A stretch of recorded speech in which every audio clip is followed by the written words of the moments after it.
man, we are dipping into the slop reserves tonight because the slop must flow. We took 1 week off last week to recharge our batteries, but we are back with another episode of Pony Express Radio. I am, of course, Mr. RedHawk. Joining me tonight is Mr. P. Quinones. How are you, Pete? Let the slop ooze. Yeah, we're putting the squeeze on them to get this slop flowing. And Mr. Charlemagne is joining us tonight as well. How are you, Charlie? Oh, I'm good. Not for much longer. Oh no, this is gonna be a good one tonight. But before we get into the various topics of the week, we do need to keep the lights on over here at OGC headquarters. So from the top, all right. As you guys know, spring is in the air. We're in the middle of Holy Week right now. It's coming right around the corner. White Boy Summer is over the horizon. We can see it. It's coming up soon. The light is coming towards the end of the tunnel, and you two need to be fit for White Boy Summer. So head on over to Axios Remote Fitness and Coaching, where JD will get you guys shredded. Link is down in the description. While you guys are at it, get your caffeine fix with Fox & Sons coffee. I know Charlie has praised Fox & Sons quite a bit as a coffee drinker. So it's got the stamp of approval from Mr. Charlemagne and Mr. P. Quinones and many other guys in our thing. So head on over and give some patronage to Fox & Sons coffee. I myself can personally attest to the great focusing power of Alp nicotine pouches because we over here at the OGC are fans of big tobacco. And without Alp nicotine pouches, safely hidden away in my desk in my tax office, I would not be able to get through tax season. So this tax season brought to you by Alp nicotine pouches. Link in the description as well.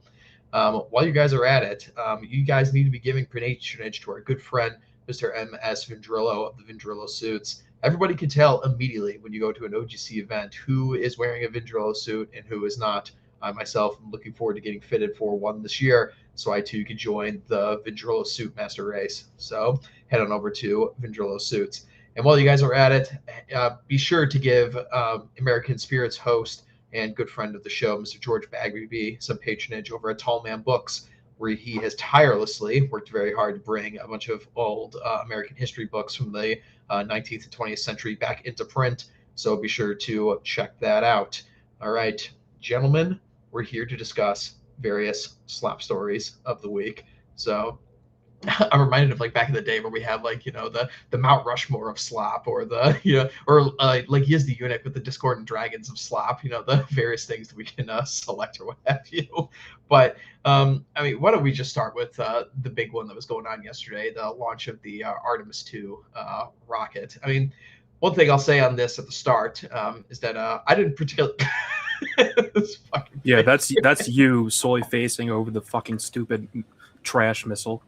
I mean, I'll hand it over to you in a second, Charlie. I mean, the first thing I'll say about this, right, is that I didn't really get the space autism gene when I was a young boy. I got the dinosaur one, as people know. So, I mean, I don't really know too much about the technology of space or space travel in general, aside from thinking it's pretty cool. Like just at like a base level. I guess every guy kind of has appreciation to this.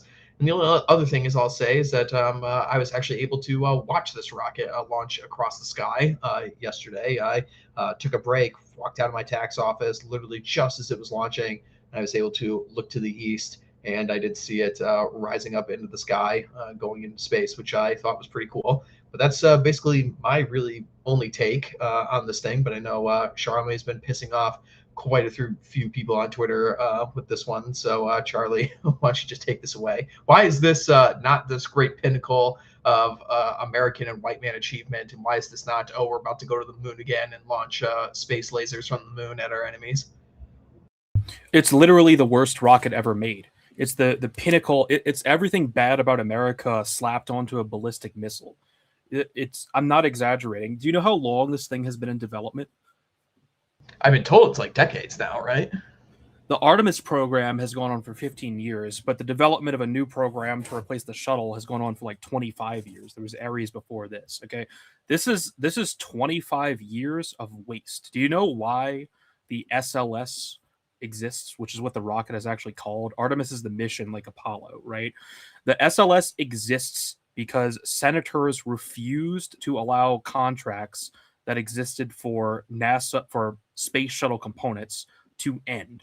So we spent decades developing a fucked up, bastardized piece of shit uh, thrown together from like reused space shuttle parts. You know, the fucking engines on these things are literally from the space shuttles. They went to the museums and took the goddamn things. Okay, the thing is trash. Bring up the fucking picture of the boosters going into the being released. Yeah, that's, you know where those go. You know, actually, you saw the rocket. Do you know where it is now? No, I don't It's at know. the bottom of the fucking ocean. Okay, the fuel tank isn't even recoverable like the space shuttle was. The whole goddamn thing goes into the ocean after the launch. Why are we doing this? Do you know how many successful missions? Okay, SpaceX has had 500 or 600 successful missions. They catch their boosters regularly now. They have a near peer, yet, yeah, this is the biggest rocket ever. Wow, that's so cool. Who cares? Okay. And it's not about wasting money or something. I think NASA's budget should be multiplied by 10. But you know what? It shouldn't be fucking wasted on corrupt political graft programs that are just bullshit jobs programs because senators don't want to lose votes. And do you think anyone cares anyway? No, it's fucking bullshit. Anyone who is into space stuff at all, which I am, and our friend Thomas is, who also knows this program is completely fucked, knows that this is not just a waste of money. Do you know how much the program cost? Up until now. I'm sure billions, if not trillions. $100 billion just so far. And it's going to keep costing billions for every launch. Every time we the whole rocket is rebuilt every time it's used. It is thrown away. But worse than that, it's not just that. It's the time. We've spent like 25 years in a post-space shuttle era, which was the correct choice. The space shuttle was useless after the Cold War. But then we did nothing. If that 100 billion had been invested in the private sector, if you don't like SpaceX, whatever. I'm not a SpaceX fanboy. They're just actually advancing human technology in space, which is what we should be doing.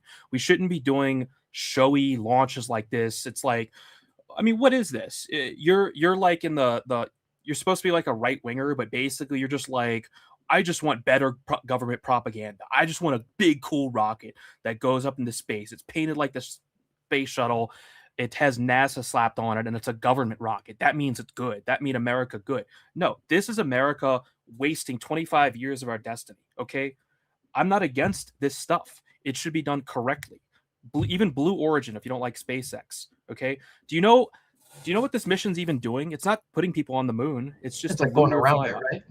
Yes. Do you know Artemis? This was delayed too. We were supposed to be here 10 years ago. That's how delayed this fucking thing is.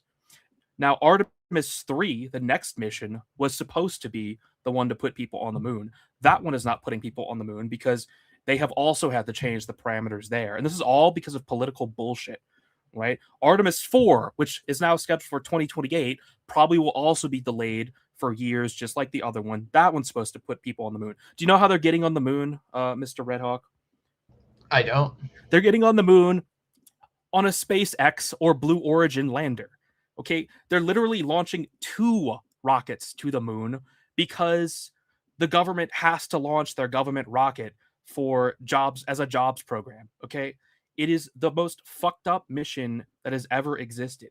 We do not need this thing. We should go to the moon. We should have been on the moon a decade ago. We're not doing this because it's hard. The only thing fucking hard about this is figuring out how to slap together a rocket that fucking works out of space shuttle bullshit. Those are solid state boosters. Those things, that is literally the exact same boosters the space shuttle used, except with 1 extra stage, 5 stages instead of 4. We're using technology from the fucking 1980s, from when before, except Pete, I don't know. Pete was a little baby, at least. This is not an advancement. This is a regression. We are literally regressing in our space technology by doing this. Okay, this is not getting us anywhere new. The private sector is. Now, I don't hate NASA. NASA actually develops great scientific instruments. I think that's an Ares or Pioneer rocket, or it might be a Blue Origin one. I'm not sure. I think they look similar. That's the Falcon Heavy. Okay, yeah.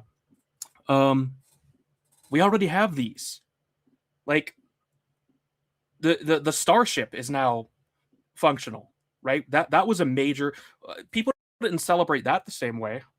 Why were people not celebrating the successful? I think it was like the 5th or 6th launch of Starship, where the thing finally worked. That's real advancement. The whole thing comes back to the ground. It doesn't get thrown away.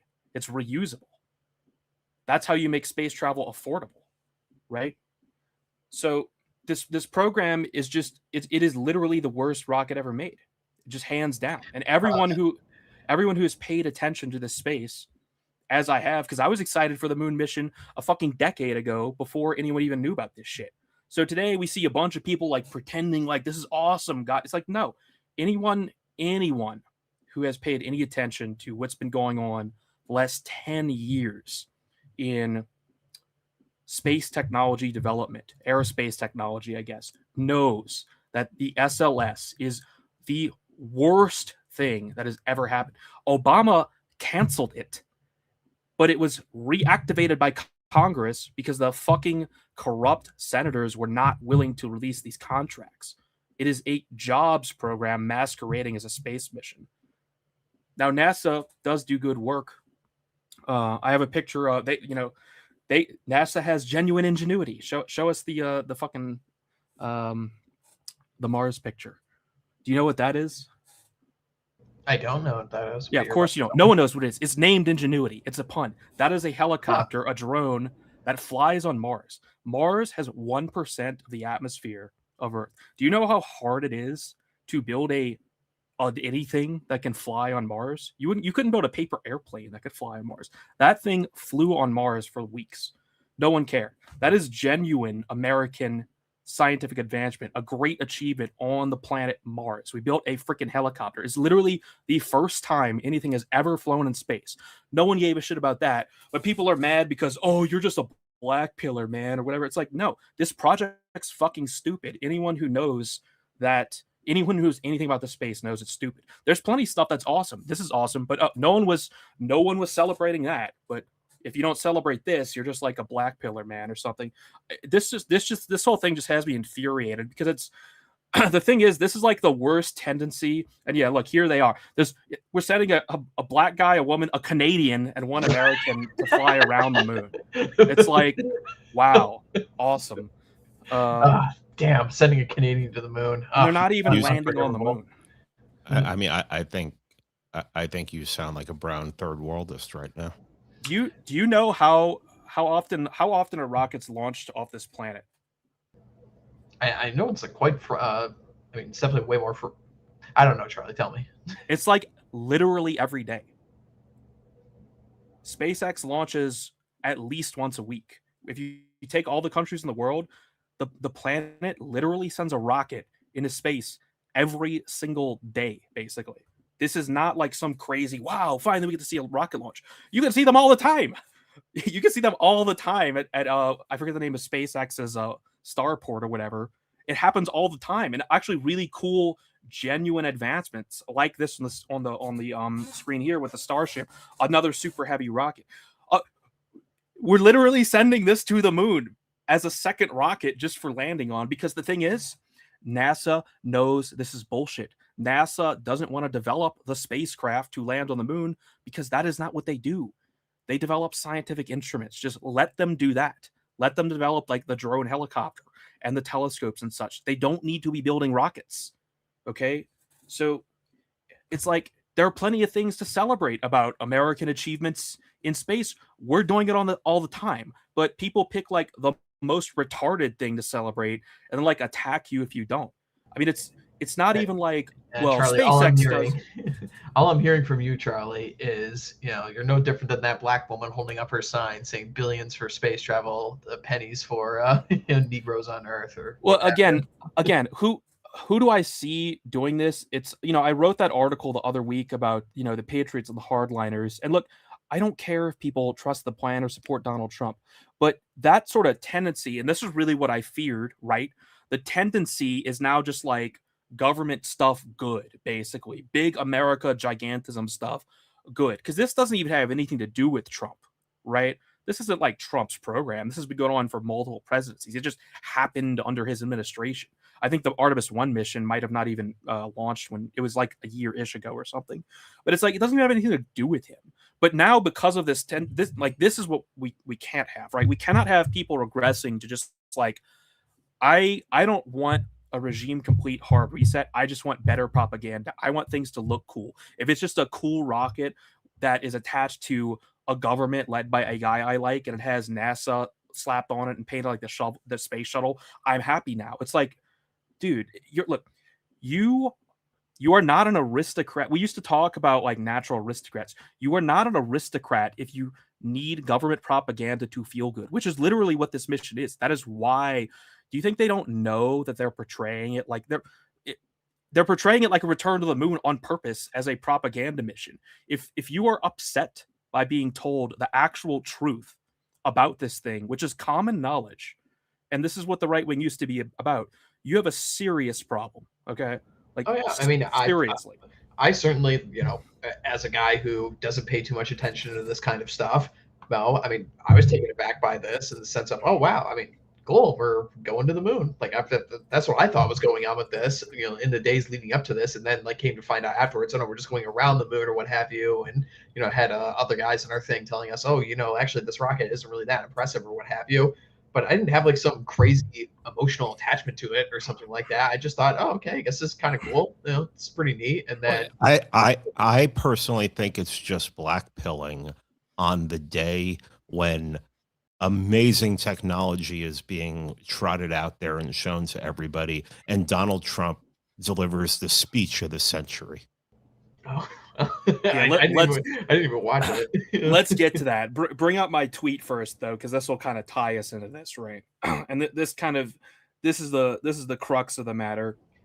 Hold on one second, Charlie. Apparently, Pete Budapest says in the chat that Glenn Beck, there's a video of him crying watching this rocket take off. Yeah, it's just boomer propaganda. You are literally like sucking propaganda out of like the tits of that fat Statue of Liberty woman, basically. Like, that's what you're doing when you're seal copying for this. It is idiotic. It's not natural aristocracy. That is what we used to be about. We used to be out the hard truths no one was willing to say. If you cannot accept the truth that this rocket, which has nothing even to do with Donald Trump, but people are acting like it's obviously tied to the same tendency, right? I'm not crazy.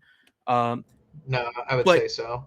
You can just be like, yeah, it's a bad rocket, and no, it's not good that it's launching.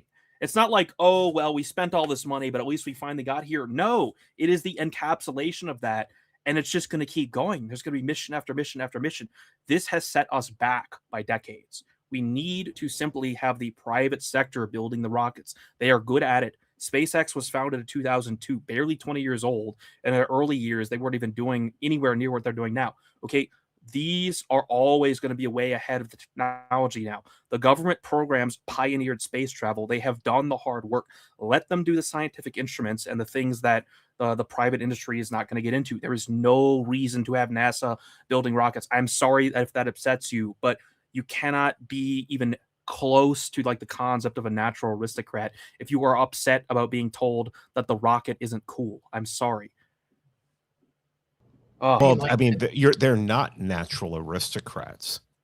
They're people who are getting paid on Twitter to post slop.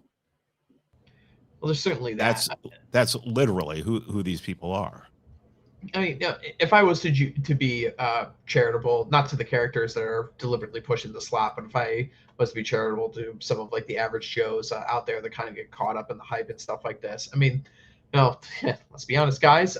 It's been a very, very bad 6 months and change, basically since Charlie Kirk died. It's been very, very rough goings for the entire right wing in general, right? And especially over the last month since the kickoff of this Iran conflict, right? It's like, oh, well, here we go with a, perfect encapsulation of, something that only white men could do, something that America was able to do first. And we're launching this great big rocket into the skies, and we're going to try and do something with space colonization. And you guys are just, not letting us have a win at all when we really just need this morale boost right now or something like this. But you have them all the time, like in this sector. Like, awesome stuff that is 100% American is happening every day at SpaceX. Okay, even if not the major accomplishments, at least every year, like the last few years, there's like a major SpaceX thing. You could watch the live feed of the boosters landing back.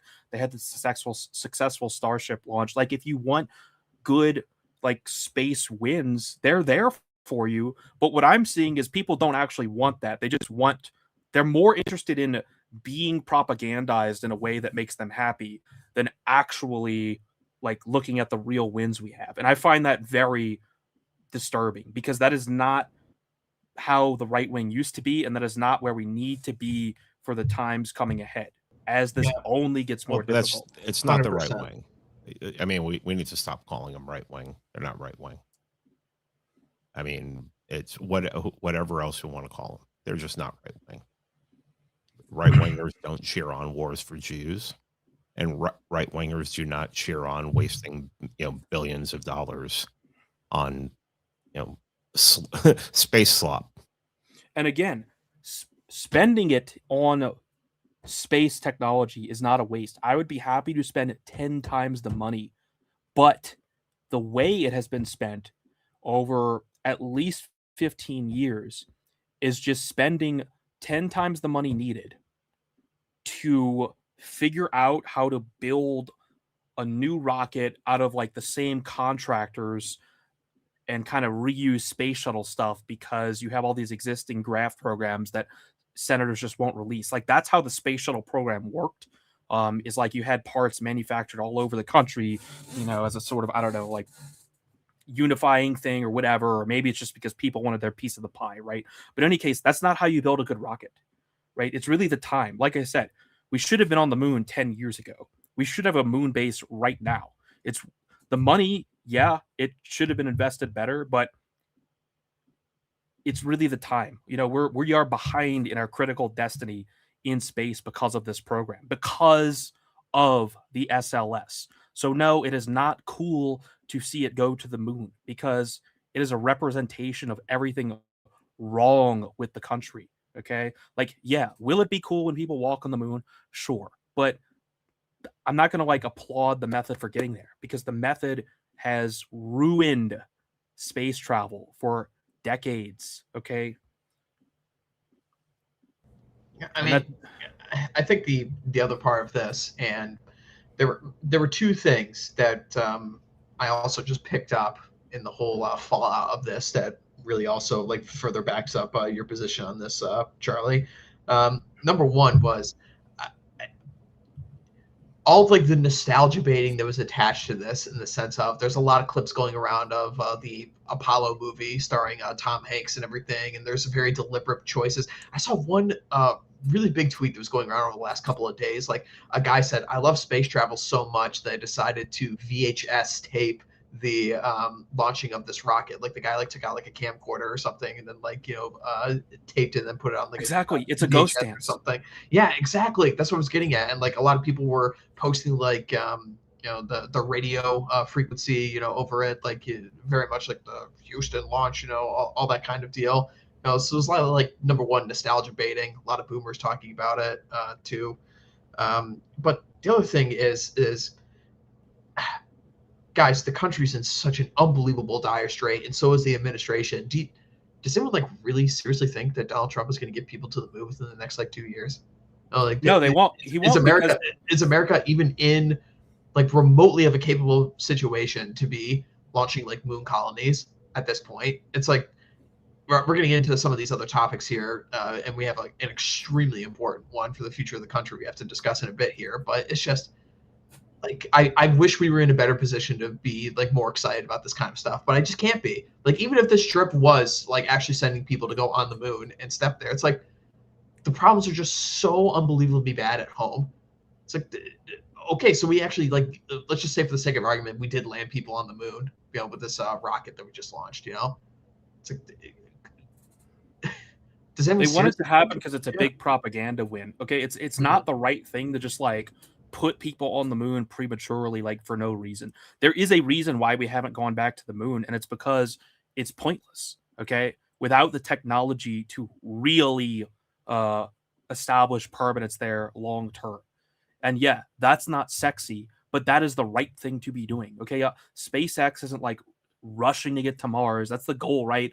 Or the moon. They are developing the technology here correctly. And yeah, it's not as sexy. And yeah, it'll certainly be cool to see humans walk on the moon. I mean, there's no doubt about that, you know, but just kind of doing it just because doesn't make any sense, right? It made sense in the Cold War when you're, basically trying to establish your dominance in the field of potential warfare that is space, but just sort of like doing it for propaganda. It's like it doesn't make any sense. What we should be doing is America's back, baby. Yeah. No, what we need to be doing is long-term investing in serious efforts to bring humans into space. That is the correct thing to do, and that is the actual white pilling thing to do. Not Starlink, SpaceX is white pilling. You know, it was way cooler than watching some stupid NASA propaganda boomer ghost dancing shit on VHS. Watching the Starship just from your home on a live stream. You could watch the booster go into space and then land on a ship in the ocean, like in a 6-minute window. You see the whole thing live streamed to your freaking computer. Okay, that is truly awesome. Like, did you watch that? That was way cooler than this. You just get to watch the freaking rocket live feed go all the way to space and then come back down and land on the ship. That's like one of the coolest things I've ever seen, right? And that is legitimate, incredible American technology advancement. That is the white pill. You are trying to sell me bullshit as like a white pill when I know there are like actual ones, but you like refuse to acknowledge it because we painted it right and like, oh, fucking America's back, man. It's like what we're doing is we're actually like, you know how the chud meme was like originally meant as an insult? It's like people are now like adopting being retarded and they're like, oh, based. It's like, but we're actually becoming retarded. It's like, no, being actually retarded is not based. Yeah, it's funny to be like, oh, big rocket, cool, but we can't actually become retarded in the and this is always what happens, right? Nothing is being ironic just never works like forever. You always adopt the irony and make it your actual identity. So we're kind of seeing the point where the chud meme is kind of circling back around. And now it's like the right wingers are literally, I know Pete will say they're not, whatever, but they're literally making idiocracy because now they're like, yeah, we are chuds. We are just stupid. That's our politics. It's like, no, man, we're actually better than that. Okay. This is not like, oh, doomerism and blackpilling. This is just the reality of this particular mission. Okay. This is like one tiny percentage of all the cool stuff that's happening in space. There's nothing depressing about just being like, yeah, this is stupid. It's just propaganda. Cool people will go to the moon, I guess. They're going to go to the moon on a SpaceX or Blue Origin lander because like those are the companies actually doing cool shit, you know? Yeah, here we go. Well, I mean, they're going to say any criticism at all is blackpilling. So, I mean, I just accept that that everything is going to be called, any kind of criticism of anything is going to be called blackpilling at this point. And it's bad because this isn't even criticism of Trump. This is just like criticism of a government waste program. I like if we're at that point where you can't even criticize the government without people freaking out. We're in a real. I mean, look. Do you see what just happened? That's amazing. Do you see what just happened there? I mean, that I'm in awe just watching that. The tower catches the rocket that boosts itself and autopilots itself down from space. We didn't see that kind of reaction for this. If people were serious and not just like desperate for propaganda from the government, this would have received 10 times the celebration. It's 100 times the achievement. Well, see, Charlie, it doesn't look as cool because this just looks like a giant, fuselage, just falling from the sky and like being caught on a platform. There's nothing really, it doesn't look like a space shuttle. It doesn't look like a rocket. Come on, man. Yeah. Anyway, I mean, this says it all right here. This is it, right? And this is what we're capable of. So I'm not trying to depress you. Like, here it is. We did it. Celebrate this. Don't celebrate this idiotic SLS mission. It's stupid. Well, Okay. on this topic, apparently the toilet system broke, earlier today. So I don't know how they repair that. It's not like they can pull over to the nearest truck stop and fix that in space. But I don't know. So I don't know. I guess we'll see what happens. I don't know. I mean, and also I'm not an expert on this, but 10 days, isn't that like a little long? Like didn't the Apollo some of the Apollo missions only take like 3 or 4? Why did it take it 10? I don't know. I'm not an expert on this, so I might just be talking. I think it takes like 10 a days week to get the moon. 10 days with a broken toilet, and that fucking thing is going to smell like India.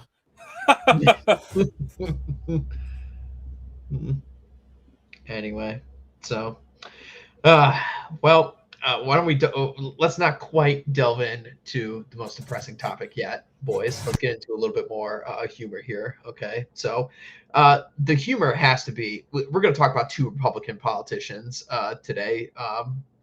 Republican male politicians, both of whom are gay, apparently, as with every single Republican politician, of course.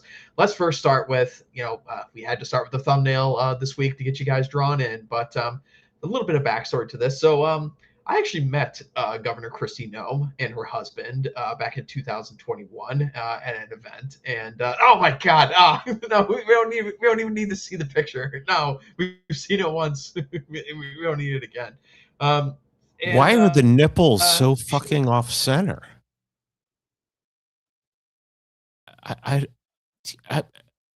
What? What the hell's going on there?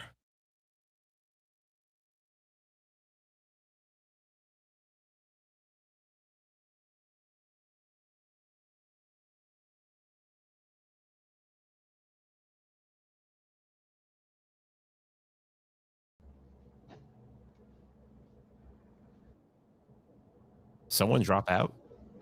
Yeah, I did. I did. Yeah, it's my perfect internet once again. God, I fucking hate everything. Oh, Anyway, I accidentally disconnected my mic at the exact moment. So. Oh, that's hilarious. should I bring the nipples up again?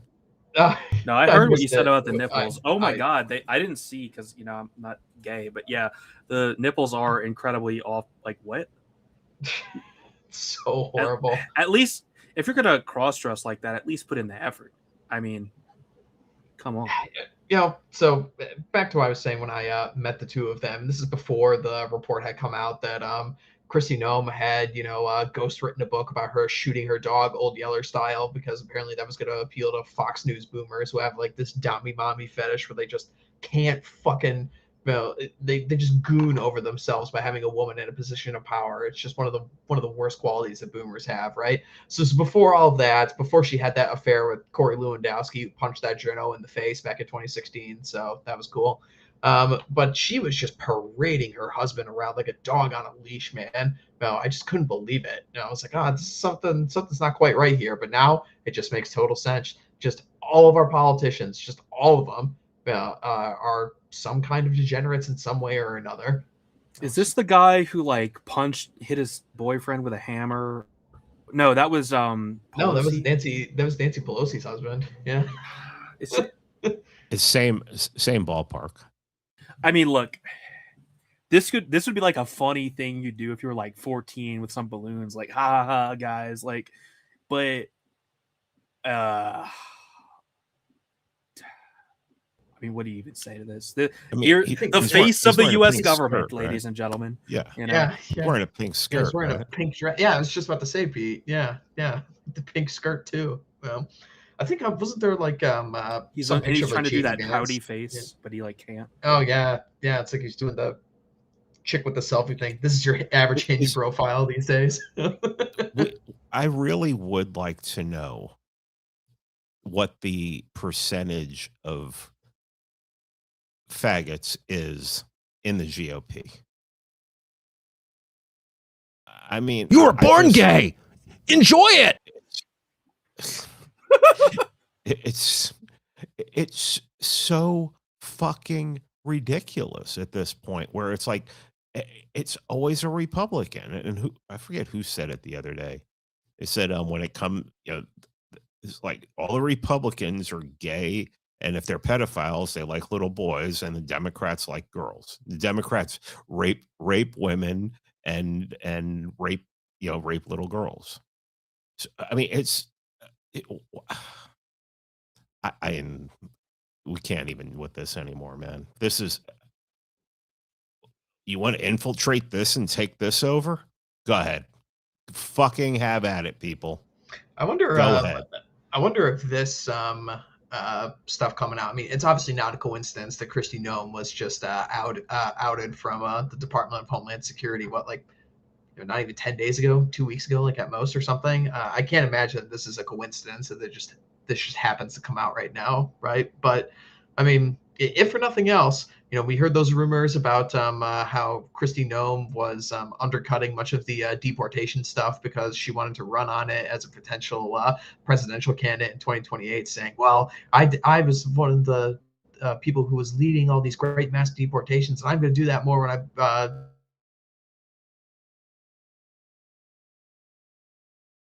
Oh, you probably cut out again. Yeah, his internet kill. Man, Yeah, okay. I'm gonna drive to Florida and force him to install an Ethernet cable taped to his ceiling, because I will not have him drop out in a Warhammer game again. I'm so tired of this. Anyway, yeah, I mean, people get mad when you're like down on the GOP, right? But it's like, okay, if you want to get involved with the GOP at a state level or whatever, I mean, that makes sense. But everyone has become so obsessed with Washington D.C. and the national GOP because of Trump, and it's just like that whole place is just so fucked up. There's nothing there for us. There's nothing there for us in Washington D.C. The future of politics is not national. As everything breaks down, and it's breaking down. It's all I kept thinking about when you were talking about the rocket. It's going to be state and local. That's where but the problem is that if everybody thinks that politics is national, then all they have to do is vote. That's a really good point. If politics is state and local, you might actually have to leave your fucking house and do something. Gee, imagine that. Might have to go to a meeting. Ugh. Lazy fuckers, I swear. Do something in real life. Well, I mean, this isn't even the creepiest image to come out of this week, guys. So there was this picture. Kristi Noem's husband, known crossdresser now apparently. Hopefully her presidential campaign is completely scuppered because of this scandal. But it wasn't even the creepiest photo going around this week. The other one was, of course, of our favorite South Carolina senator, one Lindsey Graham. Like I could not believe this when I saw this. It's like, okay, we've got the old 70-year-old man who's single, walking around Disney World with a pair of princess slippers in his left hand and a bubble wand in the right. Oh, horrifying. It's like something out of like. This is why we all need to move to Washington, to Virginia, and get a job in the government, because we want to hang out with these people. There's nothing there for us, and like people get so mad when you say this, like, "Oh, you're blackpilling. We have to get behind Trump." Ultimately, it's like, dude, we elected him. It's done. It's over. He's elected. We did it, but. There's nothing for us in Washington D.C. Okay, if there was, it would be obvious by now. The future is not in the capital; it's in your state capital. Okay, people have got to get that through their head. Washington D.C. is nothing to us. He's fighting a war for Israel. Yeah, he's admitted it, and he's also said that the way he wants everybody to run, the Republicans to run on the midterms, is that we're going to build up the military and we're going to use entitlements to pay for it. Did he even mention the fucking SAVE Act in this stupid speech yesterday? It wasn't that like the No. thing we're supposed to get. Like, that's what I'm told is like, this will generate the political capital for the SAVE Act. No, it hasn't. And he hasn't even mentioned it. Wow. You know, I talked about this in the stream I did the other day with Oren. You know, it's like the SAVE Act, securing your ability, securing the voter base for yourself. That's like step one of securing the next election. And it can't even do that because the GOP won't do it, because that is the GOP in DC. Okay, it's a separate thing from all the states. The GOP is not like the Democrats, right? Which is like, as Thomas says, like the sort of historical reasons, the thing we call the ruling coalition. That's actually a real national coalition. The GOP is not. Okay, the GOP is 50 different parties plus a 51st one in DC, and all that party does is act as approved opposition and whatever the hell Lindsey Graham is doing in this picture. I don't even want to think about it. But there's nothing there for us. You know, it's a waste of time. We're not in a position to waste our time thinking about what is happening in this swamp, literal swamp called Washington, D.C. That's not where the future for our politics lies. And I think everyone, because I know I'm not just like talking out of my ass. Everyone I know who has done anything has done it at the state level. Well, here's the thing is, you will hear people say, well, I know someone who's working in the government. I know someone who works in the government, and they say that, no, you know, we're definitely going to be, the Republicans are going to sweep the midterms. Well, okay. We all know somebody who works for the federal government. We all know someone who works in DC. We know people too. They're in a bubble. The people I know exist in a bubble. You have to take that into consideration. The people who are on Twitter in a fucking group chat who are coordinating, you know, attack tweets and, you know, they're going to war against the left. They're in a bubble. We're all in a bubble. You have to take that into consideration. Oh, you know, I have someone up in DC who's working for me. What have they done for you? What have you gotten out of this? Where's the patronage? Stop it already. Stop it. I mean, if you look, I understand people are fucking scared that the left's going to get back in power and they're going to come after them. How about you accept that fact, accept that as a fact, and live and work like that is actually going to happen? You will accomplish more than going on Twitter and thinking you're fucking doing something and making a difference. Fucking stop. And you'd also, be like, better off starting a fucking garden in your backyard than tweeting once. 100%. And this idea too that we need to, like, people talk about what the base is, but I just see people doing that who are in DC, and it's like you're just like talking about what people in DC think. I don't care what people in DC think. No one should care about that, and they don't represent the country. You know, I'm in the middle of like blue collar America, and literally yesterday, talking to a couple locals, they don't like the Iran war, and people aren't really too big on Trump out here. You know, there's an illusion that Trump is like this immensely, unbelievably popular candidate.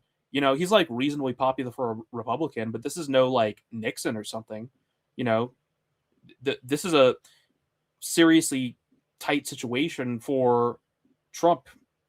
Dude, I live in a small town in the Bible Belt. We're talking about 2,500 people. A business that I go into all the time. One of the workers there tried to J-pill me the other day. A 60-year-old woman tried to J-pill me out of nowhere the other day.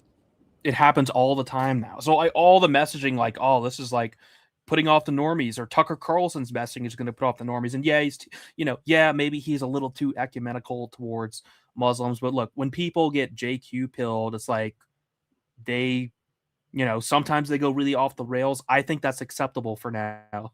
You know, it's like, who cares? Who cares if Tucker Carlson doesn't want to bomb every Muslim on the planet? He's not in charge of our immigration policy and never will be. Who fucking cares? People care way too much in this new Trump era about what other people like think about their other favorite people. I don't give a shit what people think about Trump or Tucker Carlson or anyone, but we have to stop. Like I said in that article in an orange stream, okay, the situation we're in is we have to build an actual functional coalition, right? And it's going to probably be called MAGA. And it's going to provide the shield that MAGA has always been for us, that we've already always noted is that'll allow us to operate more safely. That's what MAGA is. It's a shield. It's not the end all be all for what we are.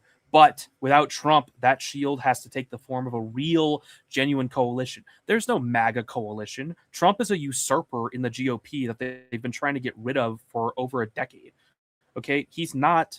He doesn't have a coalition. He has interest groups that have funded him. That's not a coalition. Okay, You know what the last time, Pete? Do you know when the last time a successful right-wing coalition succeeded was? 1968? 1936. Ah. Okay, that's the level we have to be at. Okay, we have to be at Spain 1936 levels of functioning coalition between us. And if we cannot get there, we are screwed, okay? And like you said, this isn't to like make people depressed or black. You're actually way more effective if you don't like lie to yourself. I want people to stop lying to themselves, particularly like with the space.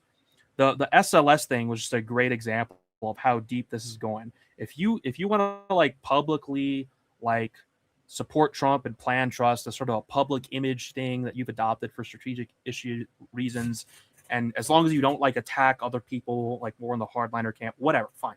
I don't care if you want to do that. I don't think it's the right move, but people have to try different things and figure out what works and learn the lesson. I don't care if people want to plan trust, but to take it to sort of like a genuine level, like even Yarvin wrote about this in 2008, is like when you get emotionally invested in this stuff, your judgment becomes completely clouded and you become like tied to the cathedral, as he called it.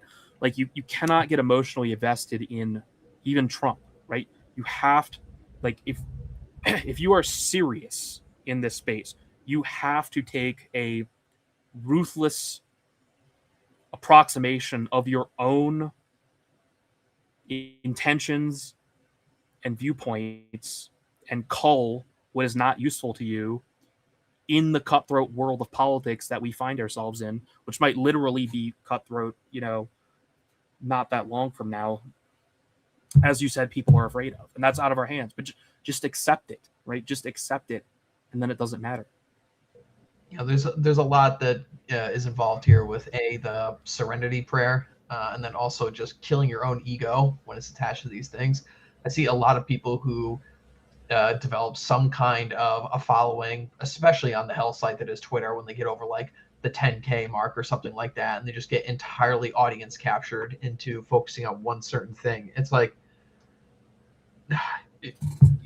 and I also don't want to use this opportunity to rag on like a bunch of like friends of ours that are doing certain things, whether it's in like Washington or in other places or something. Like Charlemagne said, and like I've said many times, it's like I'm all for a diversity of tactics here, right? But I'm not for just forcing me to get on with your program and that's the only program it's going to be. I mean, I also happen to think that spending time in Washington D.C. is largely irrelevant, especially as Congress just literally does nothing but passes budgets. That's all they fucking do. We're just calling for. Well, I mean, we got to pretty much get to the next topic, right? Well, it's like we don't have our guys writing policy in DC. It's like, so what? No one's writing policy in DC. Everything's being done by executive order, which can be turned over by the next person who owns the pen. Yeah, exactly. So it's like, what are we doing there? We don't need to be there. I'm sorry, we don't need to be in DC. That is not our. Everyone has got to just like collectively divest themselves emotionally from Trump and tactically from Washington D.C.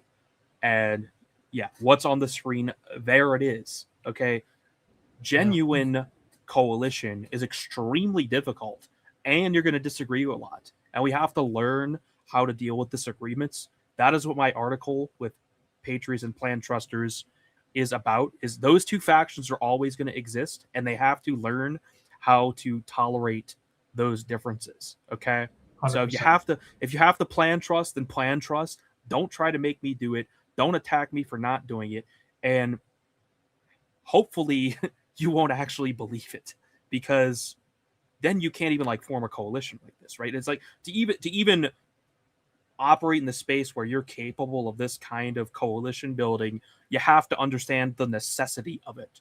Okay, no one is coming to save us, not even Trump.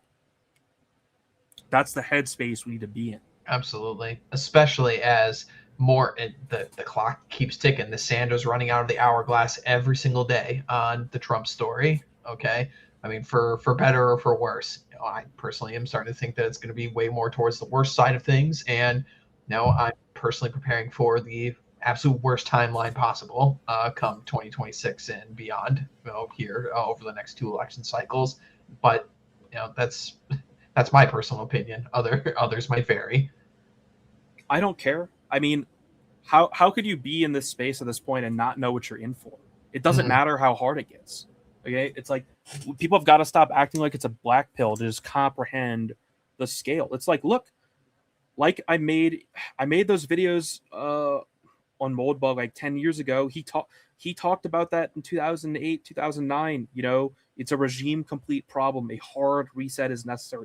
We have always known this. That is what Trump was. That's what Drain the Swamp was, right? Complete hard reset of government. It wasn't like a set of policy positions. Like now MAGA is just the new conservatism. Like it has to conserve the sort of next generation of like conservatisms it has built to just conserve its. They somehow force themselves to believing that they have to conserve fucking TSA, a program that wasn't even around when we were kids. You know, it's like, oh, we gotta keep this fucking thing around.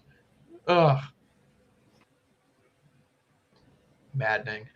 Well, all right. Why don't we get into a little bit of good news before we get into the major story of the week? So this came in, fresh off the desk this morning, but Pam Bondi is finally out as Attorney General of the United States. A year, well, it's 14 months too late, if you ask me. She should have never been in the position in the first place. The only reason why, God, look at that fucking cross just sitting right there. I fucking hate these people. Fucking hate these people so much. The only reason why I really want to bring up this topic is, number one, she should have never been there in the first place. Not only because she's a woman, even though that's a huge, huge part of it, but just been the absolute god-awful job that this woman has done on the 2 biggest blunders of her entire tenure as Attorney General. Number one, of course, was the Epstein files, and number 2, of course, was the aftermath of Charlie Kirk assassination. And did we get a single arrest under Pam Bondi as Attorney General? Did we even get one? I don't think we did. We certainly got a lot of pardons from a lot of Jewish fraudsters. But did we get a single arrest of an Antifa member? I don't think we did. I don't know. I mean, yeah. There was one, like one I can remember. Yeah, one. Well, you know what? There's one that actually came into my mind. They got Don Lemon. Even though he's probably gonna get let off at some point. They at least went through the effort of arresting Don Lemon and the other like 4 people that stormed that Protestant church. Faggot. Yeah, pretty much. I mean, the only other reason why I really wanted to bring this up is Orrin McIntyre, Ann Coulter, many others are throwing the name out of Ron DeSantis to go and take her place, which honestly, I'm totally fine with that. He seems like would be the best choice for it, and he can't really do much in the state of Florida. So, go ahead. Go do it. Who could it possibly get any worse? I mean, just on the topic of Bondi, like how's Minneapolis looking? It's like that's what MAGA is about, is achieve cooperation between the police and ICE. Like Flanagan's still there, the lieutenant governor. Yeah, Jacob Frey as well. Both of them should have been arrested. Yeah, and instead they were the ones behind what was going on, not fucking Walls. was just a stooge. Also should have been arrested, by the way. Yeah, I mean, again, we were saying it at the time, and many people, of course, were yelling at us, calling us black. Oh yeah, pillars, Bovino's gone too. Yeah, exactly. Like he was that a win? It's a big win. That's what MAGA is we're gonna deport what have we done, like 3.3 million or something now? It's like, allegedly. As I said, Aaron agreed with me. There's at least 50 million people in the country to deport. Most of them are not even illegals. It's like, this is not. So it's like, even on the like stated metrics the regime has put out, it's like you can't count this as some sort of major win. It's like 10% at best of like, which probably just the illegals.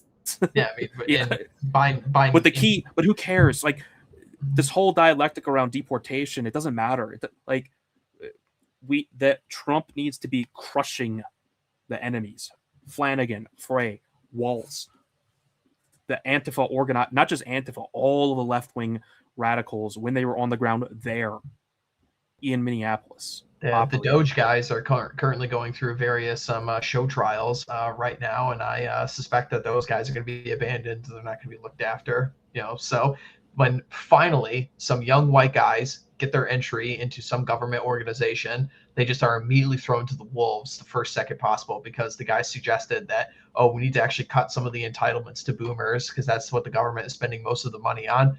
We got to get rid of Doge now. We got to fund basically all of the stuff after 3 months of having it shut back down. It's going to go into the next budgetary bill. And when it was all said and done, Doge saved the United States government, what, like $200 million, I think was the number they came out with. It's like, great. That's what they saved us, eh? And now these guys like, are just really hung out to dry. It's literally one of the 5 stages for one of the boosters on the SLS. Great. We just spent it yesterday, actually. All of the money, because it costs the thing they just dumped into the ocean costs more than that. So yeah, all the Doge savings were, and way more, were spent yesterday when we launched that stupid fucking rocket. Nice job. But you know what? Doge was actually awesome. That was the moment when the Trump left revolution ended, because they were digging into the computer systems and could have shut down all of the patriots. And that's why they took those guys out. And that's why they're putting them on show trials, to make sure that it is understood no one will ever help Trump do that again. Okay? Like, this is basic stuff. People have got to get it through their heads at this point. We're too deep in now to have delusions about what's going on. Okay? We were excited on this show about what was happening up until around March, right? Which is where the legs got cut out from under the Trump admin. And then it was done. We weren't like blackpilling back then. We're not blackpilling now. This is just the reality. Okay, like in Minneapolis. We're just calling it like we see it, guys. Wow. Apparently, talking reality is blackpilling. Minneapolis, they took a tactical victory for a strategic defeat. That is what happened. Yep. We cannot do that. We need strategic victories, not tactical victories. All of the deportation stuff is just tactical victories. All of it could even be undone in an administration following this one, because the border's closed now administratively. It can just be opened. They can just bring in tons of more legal, quote unquote, visa workers. Yeah, it's like the Biden administration brought in 4 times as many people as Trump has deported. The point is not like deport people, right? It's like that's part of securing the vote. The point is to crush the Democratic Party, crush the ruling party with an actual opposition, not an approved opposition, which is all the GOP is. The point is to crush them completely. Like, basically outlaw the party. Actually outlaw the party. Oh, this sounds crazy. Where do you think we're going, guys? Yeah, exactly. And this fucking war is destroying like the textile industry in India. So now Indians in India are going to need work. I wonder which groups will start advocating, hey, we started that war. We need to bring them over here to give them work. Whenever there is a fucking war, you get more immigrants.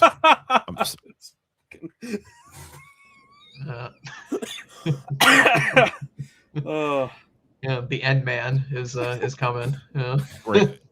Greatest McIntyre thumbnail of all time. It was a really good one.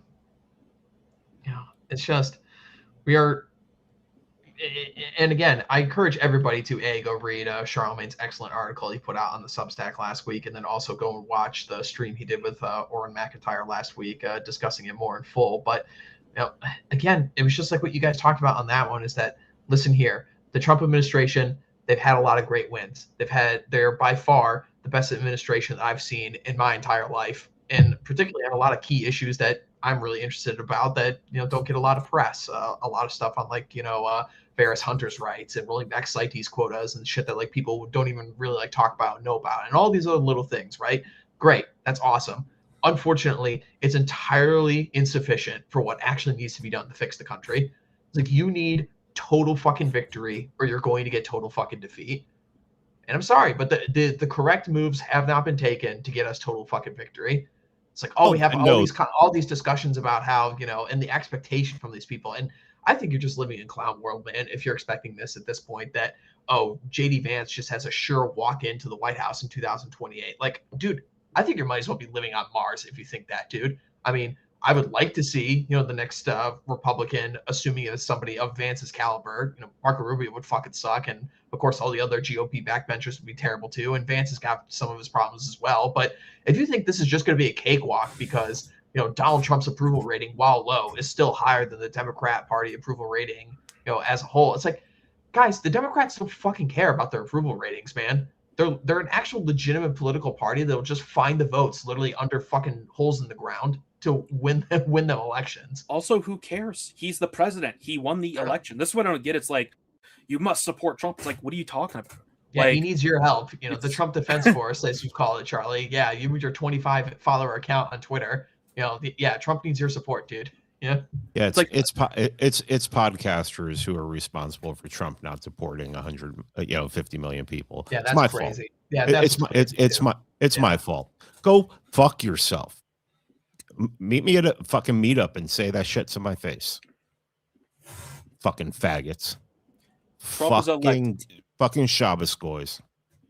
Trump is elected. The Republicans control every part of the House. He doesn't need fucking support and uber loyalty and white pills from randos on Twitter that they're not even paying attention to anymore. Okay, they might have been doing that at one point.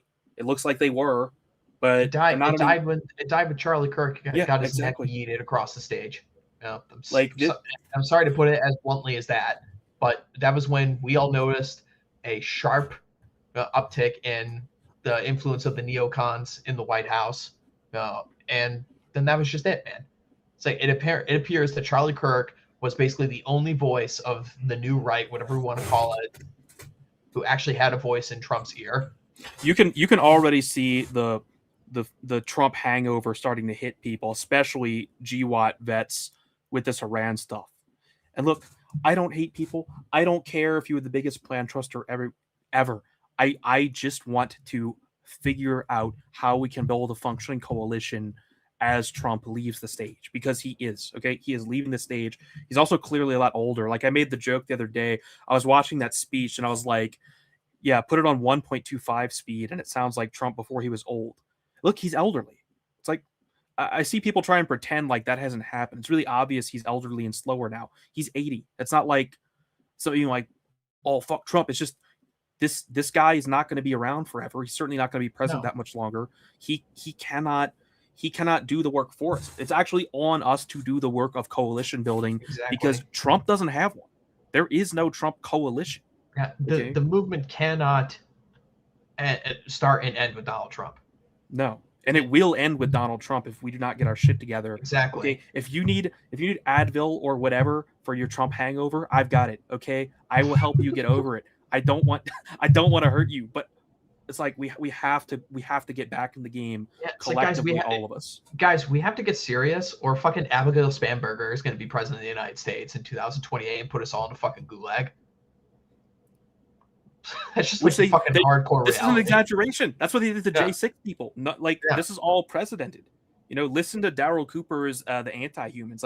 We know what these people are like. We know what they want to do to us. It's not a joke. They're doing it, right? They did it to the J6 people. So none of this is theoretical. And yeah, I get people are scared of that, but You should be. We live in scary times. Like, what the fuck did you expect? Did you think like all the rhetoric we were talking about, like the most important election in our lifetime, and well, did you think it was vibes? Yeah, you should be scared. Look, if you can't if I handle it, just post anonymously on Twitter, everything's going to be fine. You think they don't know who you fucking are? if you really Do are you know? like, Yeah, go ahead. if you really are that scared, just bow out now. It's like, seriously, just like, if you cannot take the theoretical heat now, you should probably just bow out while you still can.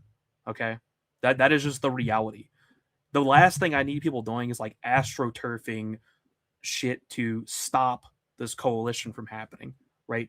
If that's what you're doing, just stop and just peace out, man. No one's gonna hate you if you just have to leave because you can't take it.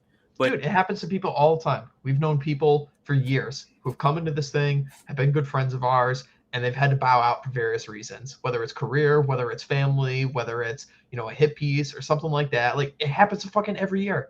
And never once, I don't think, have ever once on this show have we criticized somebody for leaving. I don't think, I certainly never have. Certainly nobody I associate with has. It fucking happens. It's absolutely amazing to me that people who can quote the Austrian painter, can talk about like things that were done back then and they're like, all of a sudden they're like civic nationalists. Trump's the only one who can save us. What the fuck is wrong with you? I mean, when was this about Trump was going to save you? So many people, and the message has always been the election of Trump, the popularity of Trump is a signal. It's not the answer. When did it become the answer? When people were able to start making money and make a living off of this? Well, that's what's happening now. Is you can now just kind of make a living in MAGA because it is now just the new conservatism, right? That's what it has become under Donald Trump. Now, maybe it can be something better than that, or maybe it can at least just provide, like I said, a shield for us. But yeah, I think the fact that it's now a viable career, whereas Trump's first term, you would be excised from society in a lot of cases for supporting Trump. Second term, it's now a career opportunity. That totally changes the game, right? It totally changes the game where now you can just be paid to support this guy. You can get paid on Twitter to support this guy. Yeah, look at this picture here. These are the youngest, the best, and the brightest of what white men in America have to offer. Extremely high IQ white guys. Some of the few that are actually allowed to participate in the higher echelons of society and aren't replaced by H-1Bs. And these guys are just completely thrown to the wolves. One of these guys almost got beaten to death on the streets of Washington, D.C. No, these guys are the fucking heroes, not Donald Trump. And no wonder Elon Musk spurred out at Trump like that, frankly, because that was it. That was the moment where it all ended. Like, once again, it was right there in their grasp. All they had to do was say, no, fuck you. We're turning off the computers. I mean, people act like this is crazy. It's like, okay, how about this? Donald Trump fires everyone in the executive branch except for the engineers who work the computers. He multiplies their salary by 10 and then tells them, you're going to do whatever we tell you. You're making 10 times the money now. Have fun. And then you just take you bring every man in from the young Republicans and just put them in random positions in the government. All these young white guys will just figure out what the hell is going on fast. I guarantee it. And then boom, instant regime complete change. Does that sound crazy? It's not fucking crazy. It really isn't. Like, this is the stuff Moldbug writes about. Like, he had the mandate to do that. They could have literally just fired everyone, swapped them out for literal random white guys and young Republicans, and then have Doge just cut off all the money for enemies. What the fuck are they going to do? They wouldn't do shit. But Trump does not have the balls for it. No. You know? People are like, oh, this is crazy. Dude, this stuff has happened in history. This happens like once a century in history. Oh, yeah. It happened less than a century ago. This type of stuff is not crazy. People are like, oh, you want it to be like a fucking movie. It's like, dude, they make movies about this stuff because it actually happened. Like, in history. This is not off the wall. This entire city must be purged. You know, the other upsetting thing about this too is they had 2 opportunities to do this, right, within the first year. The first one was when they came storming out of the gates with all the Doge stuff, and the second one is when Charlie Kirk got shot in the face, and they dropped the ball twice. It's like, what, how many freebies are you going to get, man? Now, the crown is just sitting there in the gutter, begging. Congress is completely feckless. The whole thing could be disbanded tomorrow because the only thing they fucking do is pass budgets.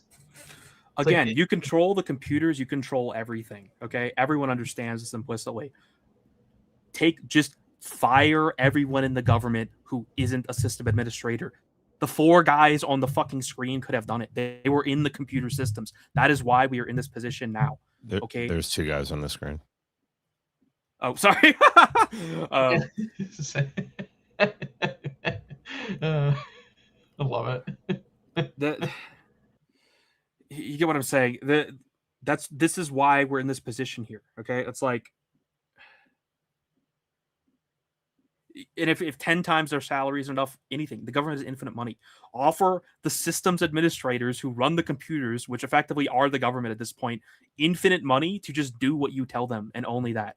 Then send these 2 fucking guys and whoever else was in Doge, to, like, I should know their names. It's pathetic. I don't even know who their names are. Like, this is who we should be celebrating. These guys, not fucking Donald Trump. But in any case, they could have done it. You know. Yeah. Anyway, literally press some buttons and the government's turned off, and then ship in new people, turn the government back on, and they're running it. That's it. You know, it's funny. No bullets, no nastiness, no anything. It's funny. We talk about the fix everything buttons. These guys literally have the buttons. That's why they're here, because they had their finger right next to the fix everything button. That's why Doge. That's why Musk. That's why these guys were taken out. Yeah, Justin Fox and Nate Kavanaugh. These 2 characters. So frustrating. I mean, this is all right. Our next story for the night here, and this one just has to be the nail in the coffin is coming, guys. It absolutely is. Okay, we're gonna have to talk about the birthright citizenship, case. So people know this. Yesterday on April Fool's Day, interestingly enough, Donald Trump. First of all, he became the first president in United States history to sit in on the opening arguments for in the Supreme Court, which, okay, kind of interesting. There were some funny memes about Trump standing up and pointing a revolver at Jigaboo Jamal Ketanji Jackson as soon as she opens her mouth. So there's some funny memes about that. But I mean, this is just going to be the nail in the coffin, guys, for the situation of where we're actually at in this country. I'm predicting at best it's going to be a 7-2 ruling. Maybe you might get 6-3. But the Supreme Court, we saw the little quotes from all the justices that Trump upheld, Amy Coney Barrett being one of them, saying, oh, well, I can imagine the application for this will be a huge problem. What if you don't know who the parents are? Implying that you don't know the woman who just spat out a child in the middle of a fucking hospital. It's also it's on the executive branch. Yeah, babies come from the stork, apparently. It's on the executive branch to enforce it. It is not fucking Amy Coomer Barrett's job to decide like how difficult it is to enforce. That has nothing to do with the constitutionality of the law. It is on the executive branch to enforce the law and figure out how to enforce the law as written. You know, we have idiot retards like this stupid bitch in the Supreme Court. You know, it's all the fate of the fucking country is coming down on this woman. Trump's pick, by the way. Maybe they rule it out, right? Maybe we do get the good ruling, but even then, it's like what's going to happen is people will be like, "We win! It's the best thing ever." No, because now it actually needs to be put into effect. Now you actually have to strip tens of millions of people of citizenship. Is Trump going to do that? No. Notice now. Remember, Trump's first term, 3 Supreme Court picks. Which one did they fight the hardest? Which is the only one they fought against? Kavanaugh. the one who always votes right wing. The other two, they didn't fight against. Why? They were regime picks, and they have been for a long time. I mean, Gorsuch, was on the list like for forever, and I guess Amy Coney Barrett got picked out of the hat because they needed to find a woman. So they're like, oh, Ginsburg died, so we have to pick a woman for some fucking reason.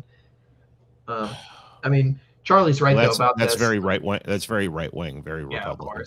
Of course. I mean, like Charlie's right about this. Like, assuming we get the ruling, which I mean, I certainly don't think we are. I expect to be disappointed on this one, of course.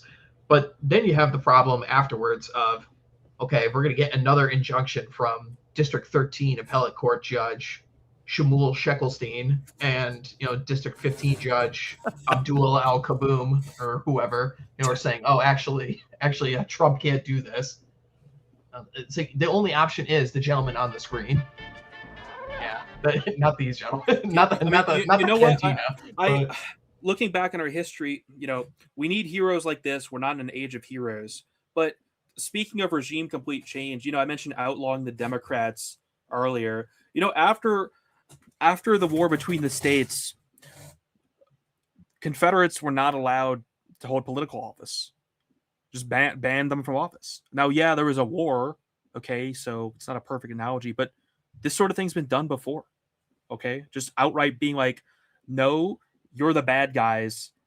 You literally can't be elected to office.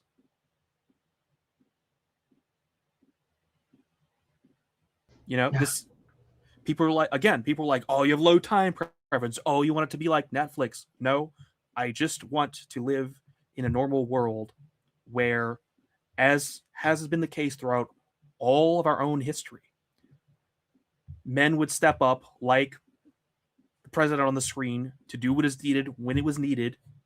But ever since World War II and the Nuremberg regime, that's not allowed anymore because we live under an occupation regime. No. And, it's like bad if you say that now for some reason, even though this is like a core tenet of the hard right for literally forever. It's bad to talk about Zionism, man. Even though everyone talks about it now, Pete's fucking grocery grandma or whatever over there. We've been talking about it for the past year, man, about how many normies just immediately will just like broach the topic about Jews with you. It's unbelievable. It's just everywhere now. People just joke about it like around the time when it was like in vogue for everyone to say, oh, Epstein didn't kill himself. It was like, it's basically that level of popularity of memes now amongst regular people to just talk about Israel and Zionism. And it's crazy. I don't know where these people are getting this from, where it's like kook Candace Owens sphere stuff to be talking about Zionism. It's like, dude, literally fucking everybody talks about it. And maybe it's not to the same intellectual level I wish they would talk about it, but who fucking cares? Like, I'd much rather have, people sparking about that than the latest like Fox News talking points or whatever, watching Mark Levin, even if it's imperfect. It's certainly better than what we had before. If you know your history of the last 2,000 years, the peasants always notice. The peasants always noticed, and the majority of them always notice. It's just the way it is. It's that obvious how subversive they are. And I mean, they started a war for these people and then said they started a war for these people. Yeah. No, Pete, this couldn't possibly be this war. We're actually doing it to cut down the Chinese oil exports by 2.5%. Yeah, and our guys go into the China. Our guys go into the China cope, go into the nuclear cope, go into the someone can strap on a nuclear device and walk into the Dollar General or something. Your mom has a fucking nuclear strap on. Don't give me that shit. Fuck off. We're doing this for Jews. If you say any different, you're a liar and you're not to be trusted. 100%. The regime literally tells us they're doing it for them, while also like pretending they're not. But like they are saying it. Not even just Rubio. Everyone else is fucking Trump says it. They say it. They're the people that benefit the most from it, and we haven't gotten anything on the domestic front at home. I don't want to hear any shit from the usual suspects in these characters who have psyoped them. Well, actually, like irony posted themselves and to talk about like based Randy Fine and with Jews you win stuff. It's like, I mean, Dude, fuck off. do you all realize of you. how Just fucked fuck up this off. shit is too? Like, I'm probably gonna have to pay like $10K extra to build my house this year if these diesel prices stay where they are, because just the cost of getting equipment out here. People are like gas. People are like, don't worry, short-term gas prices. It's like, dude, it's not just like your car. It's like the fucking country runs on petroleum. Okay, this affects the price of everything. How do you think things move around this country? You know how many 18-wheelers are doing the whole just-in-time delivery? But Charlemagne, drill baby drill. Trump talks about drill baby drill, man. We've solved all of our problems. Not to mention the fact that it takes years to get any of these refineries up and running. Assuming that the next Democrat that doesn't come in doesn't just like shut them down immediately as well. It's just, there's so much work that needs to be done to reverse what has been done to us on this country. And I'm tired of being fed scraps by the usual suspects and saying that, these surface level wins, America's back, baby. We're launching rockets. We're going to go to the moon tomorrow, man, and put Trump space lasers on there to destroy like Democrat NGOs or whatever the fuck, people are trying to say now, right? It's like, JD Vance appointed a guy to be the fraud inspector of California. It's like, dude, Gavin Newsom should have been arrested fucking months ago, dude, if not years ago, in the first Trump administration. Like, all of these people. We need citizen journals from Twitter to go and like uncover all this fraud that everybody knows has been going on in California, Minnesota, New York, all these other Democrat strongholds for fucking decades now. It's just the rot is set in so deep, and there's just nobody who has the balls to be like this great man of history right here in front of us, Andrew Jackson, and just do what actually needs to be done to save the country. I'm tired of being told it can't be done. Just a few years ago, we watched Trump and Biden's administration completely rewrite the face of the country. And Shut the whole world. They changed the world with a few administrative controls. And you're fucking telling me it can't be done, that I want a Netflix movie? No, we have seen this stuff happen just in a few years. We have seen that level of change. No one would have ever imagined. You would have been called like a fucking Alex Jones conspiracy theorist, even by people on the right. The COVID shit is more insane than anything Julius Caesar, Napoleon, Hitler, Jackson, Franco. The COVID stuff is more insane than all those people put together. It is. So we know the levers exist. The fix everything button exists. And no one's willing to push it, because you know what? The fact is, people like us are willing to put a lot more on the line than Trump is. Dude, people have died for fucking Donald Trump, man. Well, I mean, he's, what he's looking at and what the, people in his administration is looking at, especially Grug Seth, is they're looking at getting arrested. They're looking at getting thrown in jail. And I mean, if they're not going to destroy their enemies and destroy the people who would seek to do that in the future, oh well. Yeah, I mean, like, you think at least for like their own self-preservation, these people will be acting with more urgency. Now, I'm not going to cry any tears for them when that happens. No, I mean, I couldn't believe this. I had this exchange with somebody yesterday on Twitter who was bitching and moaning about how Tucker Carlson was talking about Israel once again on his show and not talking about the SAVE Act. And I just had a brief like back and forth with this guy and saying, dude, Donald Trump puts out a truth social every single fucking day about the SAVE Act. Literally, the president of the United States can't push the needle at all to get this fucking thing done because Republicans are so feckless and so incompetent. Well, actually, let me rephrase that. They're not incompetent. They're competent for the regime. They're incompetent in what their voters actually put them in the positions to do, right? So you expect Tucker Carlson to move the needle on this by doing a show about the SAVE Act. This is just another example of podcasters have more power than the fucking president. It's like, what world are we living in, man? Like, Donald Trump doesn't have enough control over his own fucking party to get what is literally like step one in securing power for the next guy who's going to come after you. Because I think everyone fucking acknowledges, even some of the plan trusters, they all fucking acknowledge that this isn't getting fixed overnight, which is like the argument they always go back to, right? Well, you guys expected all of these changes to be done overnight. It's like, okay, fine. I'll grant you that. What are you doing to secure the legacy and have JD Vance come as the next president? Are you actually going to get the SAVE Act passed? Are you actually going to deport people? Are you actually going to demand voter ID? Are you actually going to redistrict and make the Indiana Republicans pass redistricting and not make deals with Maryland? These other states are going to redistrict anyway as soon as Democrats get into power. It's like, what the fuck are we talking about here, man? These people are so fucking far into Copeville that they're blaming podcasters like Tucker Carlson, and they even mention me sometimes, for Trump not being able to get anything done. These people are fucking retarded. Why are you taking them seriously? I'm serious. If you're following these people and like hanging on their every word and retweeting them,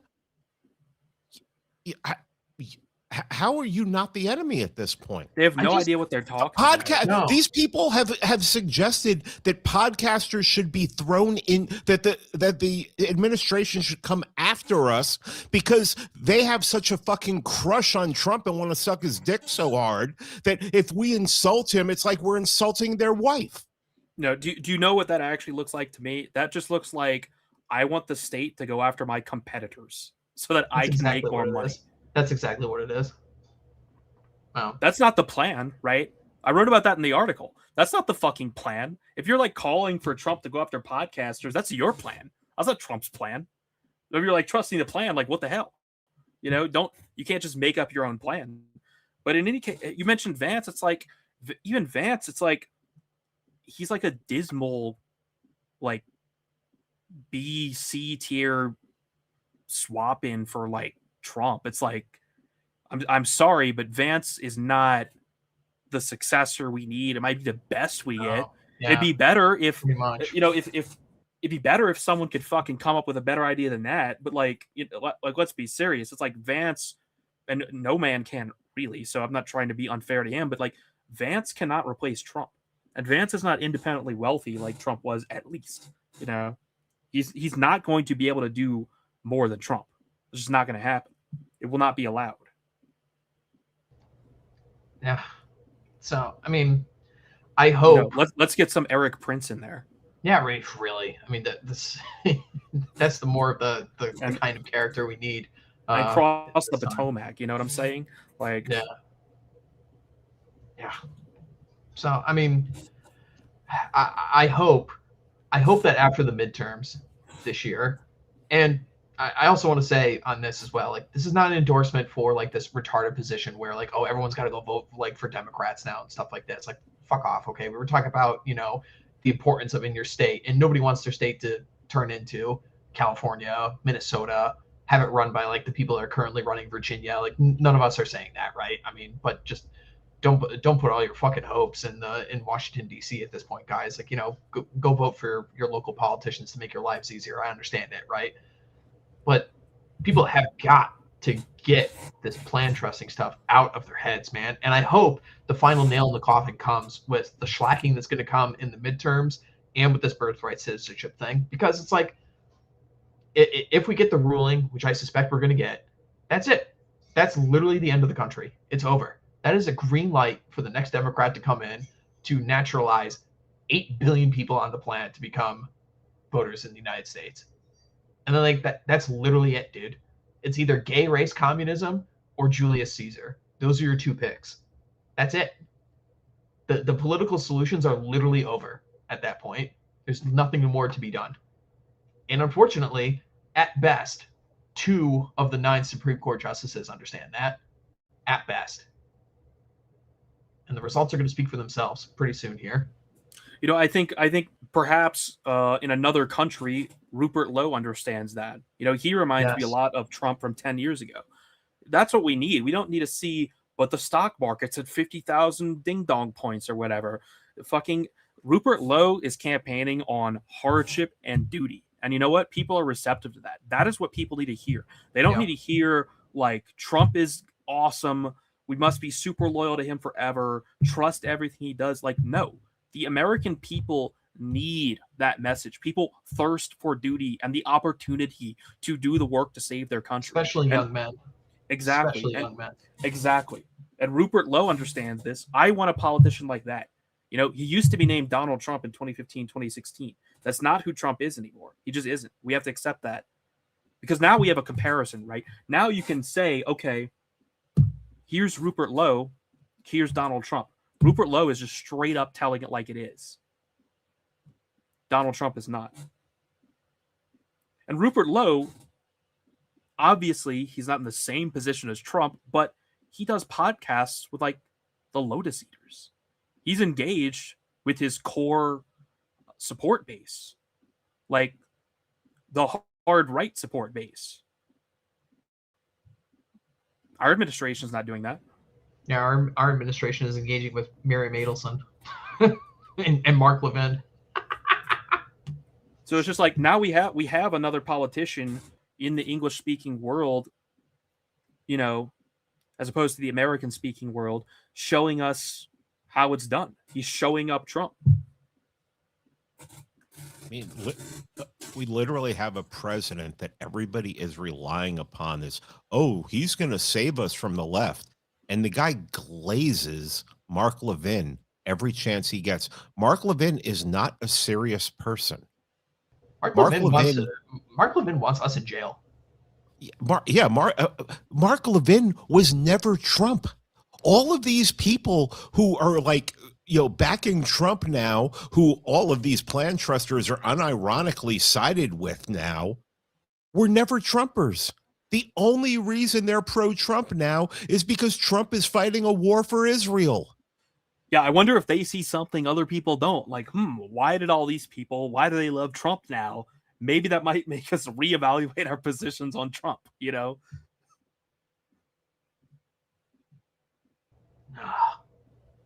No. But again, it doesn't even matter. Like, I don't care what people's private opinions on Trump are. We just need, hopefully, the midterms or maybe the Supreme Court ruling or both will be the wake up call to. We have to. The people. I really want people to just snap out of it. Just snap out of it. Right. This is the opportunity. Every day is the opportunity. Just snap yourself out of it. Snap yourself out of the Trump's. Scott Adams had a word for this. He had like a word for this. Steve Jobs did this. I forget what it was. Some sort of like analogy, like a magic spell. It might have even been in his bio, but whatever. You know, you have to just snap out of the sort of like it was like called a field or something. I can't bring it to mind. Reality distortion field. That's it. You have to break out of the Trump reality distortion field. Actually, Morgoth had a good article on this a couple of days ago where he talks about, not in these exact terms, but how Trump is used to just like saying shit and defining reality. And now he's sort of running into the hard limits of that, you know, through war.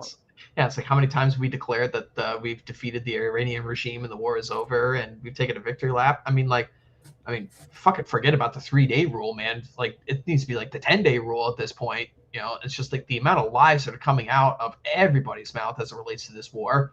It's crazy. And then as soon as like one of these like, you know, disclosed TV or breaking 911 or whatever the fuck like account takes like one, you know, quote from somebody working in the State Department or Donald Trump or somebody on Trump's team, and then it's like, look, guys, the Iran war is over. We're gonna pull out. And it's like, how many times have I seen this story coming around in the last couple of weeks? It's like it's literally turning into 2 weeks to slow the spread of missiles. It's just every fucking day now with this stuff. And look, you can just snap out of it. You could snap out of it right now. Okay. Exactly. And I'm not just talking out of my ass. Okay. I'm a person who dropped my entire life to move to Homestead in Montana. Since I've been out here, even in the last few days, there have just been major changes, major problems. And you know what? You just have to be like, all right, that thing happened. Now we're on to the next thing. And you just have to drop your emotional investment into whatever happened and just move on. That's just a choice. You can literally just make the choice at any point to just snap out of the reality distortion field that Trump has put the right under. This is going to have to be something people had to do at some point anyway, because you know, Donald Trump was going to leave the office at some point. Donald Trump is going to die, as all human beings are, at some point. It's like, what are you gonna do? Build a shrine to him in your house like he's Virgin Mary or something? Oh, it's like, listen. I mean, I think so. Like, I won't name him, but there's like a certain podcaster that has a like freaking Buddha statue of Trump like on his set. It's like, what are we doing here, guys? We're taking this stuff way too far now. It's like, this is way too far. Trump is now like colonized. It's like I said with the Chud thing earlier in the Giga Chad. Like, I think ultimately the left has kind of won that dialectic, because now people have been doing the Chud irony so long that they're like, actually, I am just going to be retarded on purpose, and that's winning. It's like, no, it is not. That's not winning. Being retarded doesn't mean you win. It just means you're retarded. Yeah, I mean, and the conclusion to all this stuff is the same as it always has been. That's why I love the OGC so much. This is why I've put so much of my life in it over the past several years and will continue to do so. Okay. The stay plan is the same as the go plan. It's been the same thing we've been talking about since day one. The thing that the second Trump administration term buys us is time to organize, and everyone needs to be doing it. And it's being squandered now. We're not squandering it. No, but are not. Since Charlie Kirk died, there has been a massive struggle, just generally on the right, to handle the MAGA civil war, and we can end it on our terms. Actually, we can choose to do that, break out of this stupid dialectic, and learn to build a coalition that excludes the neocons and the Maroons, as I name them, and the Patriots and hardliners. Despite the differences and despite how annoyed we are actually capable of forming that coalition, as difficult as it's going to be. But we fucking had one until recently. Yeah, exactly. Well, maybe it was a lot more fragile than we thought, but it's because it wasn't a real coalition. A real coalition actually requires existing organizations and representatives of those organizations to conduct relations with your partners in other groups. I mean, that's what that article was, right? That was like a first step. I hope to see more articles or discussions and private discussions on this thing, but that's how you actually build a coalition. It's not this ephemeral concept that we're on the same side. It's like, it's business relationships. That's what it is. Yeah, it's like, we actually have to do work, guys. We have to. And the work isn't posting online, and it isn't listening to podcasts, and isn't writing Substack articles, even though that's a part of it, particularly on important subjects like Charlie is discussing in his most recent one. Is you have to get out in the real world, and you have to meet people in person. You'd be amazed how all these little pathetic little squibbles about XYZ issue fade away when you actually get there in person and shake hands with other men, engage in various activities with each other, and have people you can rely on. It literally just is the only way. The only way is to organize. We have to build the next thing ourselves. There is no infiltrating the National Republican Party from D.C. like it's the Democrat Party, and you think you could just like run the entire country like that. It's not going to work. But no one we know is even trying to do that. And we even know people who would call themselves plan trusters who are actually doing the kind of work you're talking about. The problem is the people who provoke and insist on wedging this divide endlessly for their own profit. That is what needs to end. Yeah, everybody was talking about, Elon, the things he can do with Doge, You notice that be the most important thing Elon could do right now? Demonetize Twitter. Yeah. The monetization of Twitter was a fucking disaster, because once you introduced money for popularity, think about this. The right our takes have always been unpopular because the truth is not popular. We know that. But there was a market for it, right? People would pay you like on like Substack and stuff. There was a small but workable market for the truth. But now there's this huge market for just popularity. So naturally, the optimistic takes are more popular. The feel good stuff is popular. And then people confuse that with what's really going on. That's not what's going on. The popular stuff is not the truth. I'm sorry. Yeah, what happens is once that monetization, once you're getting paid for engagement, the slop must flow. I mean, it's the fucking title of this fucking stream. The slop must, and it's all slop. Plan trusting is slop at this point. I mean, it's just slop. I mean, it's like if you're not building something offline, you're engaged in slop. That's it. That's it. You know, and we know very smart people who still think that they're going to win a war against their enemies on Twitter. We've had this conversation recently, and there are still people who think I must engage on Twitter. I'm going to win. I'm going to cause us to win. I'm going to. What do you Twitter win? does not fucking matter. Like Twitter is an arena for a specific purpose, and it's mostly just to fight with your ops in like a control environment where no one can really win in, and that's it. It's for dunking on journalists and professors. I think maybe Aaron said that, but like Twitter's just not a battle space where you're gonna win.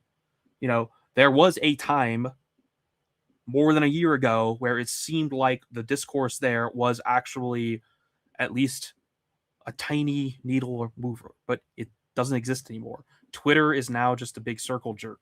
There's nothing can happen on Twitter. Normies aren't being influenced by Twitter. Literally nothing happening on Twitter matters. It is like I said today, Twitter is just a place where you're jerking off, you're giving someone else a reach around, and somehow with a third hand, you're punching them in the face. That's all Twitter is. That's all it is. Can someone do an AI rendering of that, please? Oh no. So I mean, like I just hit 10K followers on Twitter, right? I don't give a fuck. That's like a big deal to a lot of people. I don't give a fuck. That's not gonna matter. It doesn't fucking matter. Same.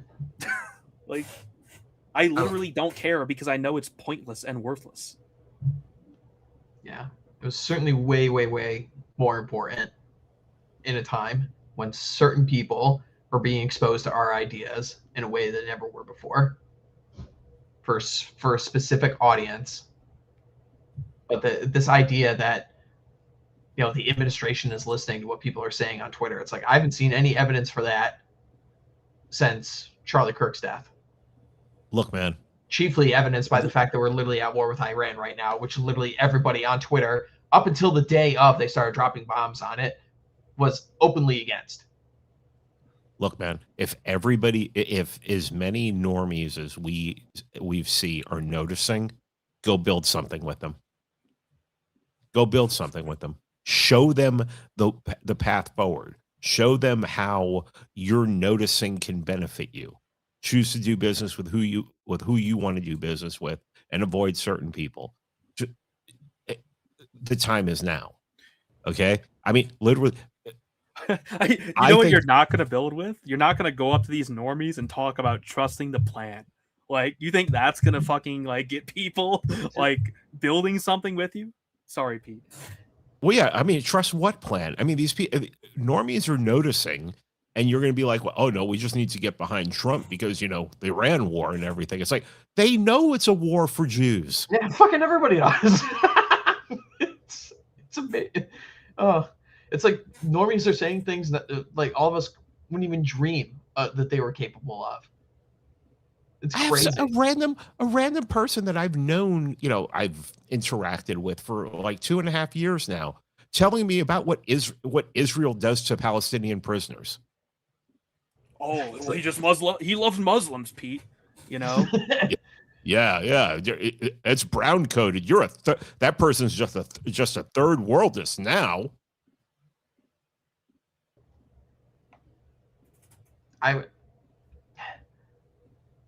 If everybody who was listening to this show today just decided tomorrow, I'm going to delete all my online accounts, I'm going to abandon Twitter, I'm going to abandon listening to the Old Glory Club, and they just started doing stuff in real life, I would be a happy man.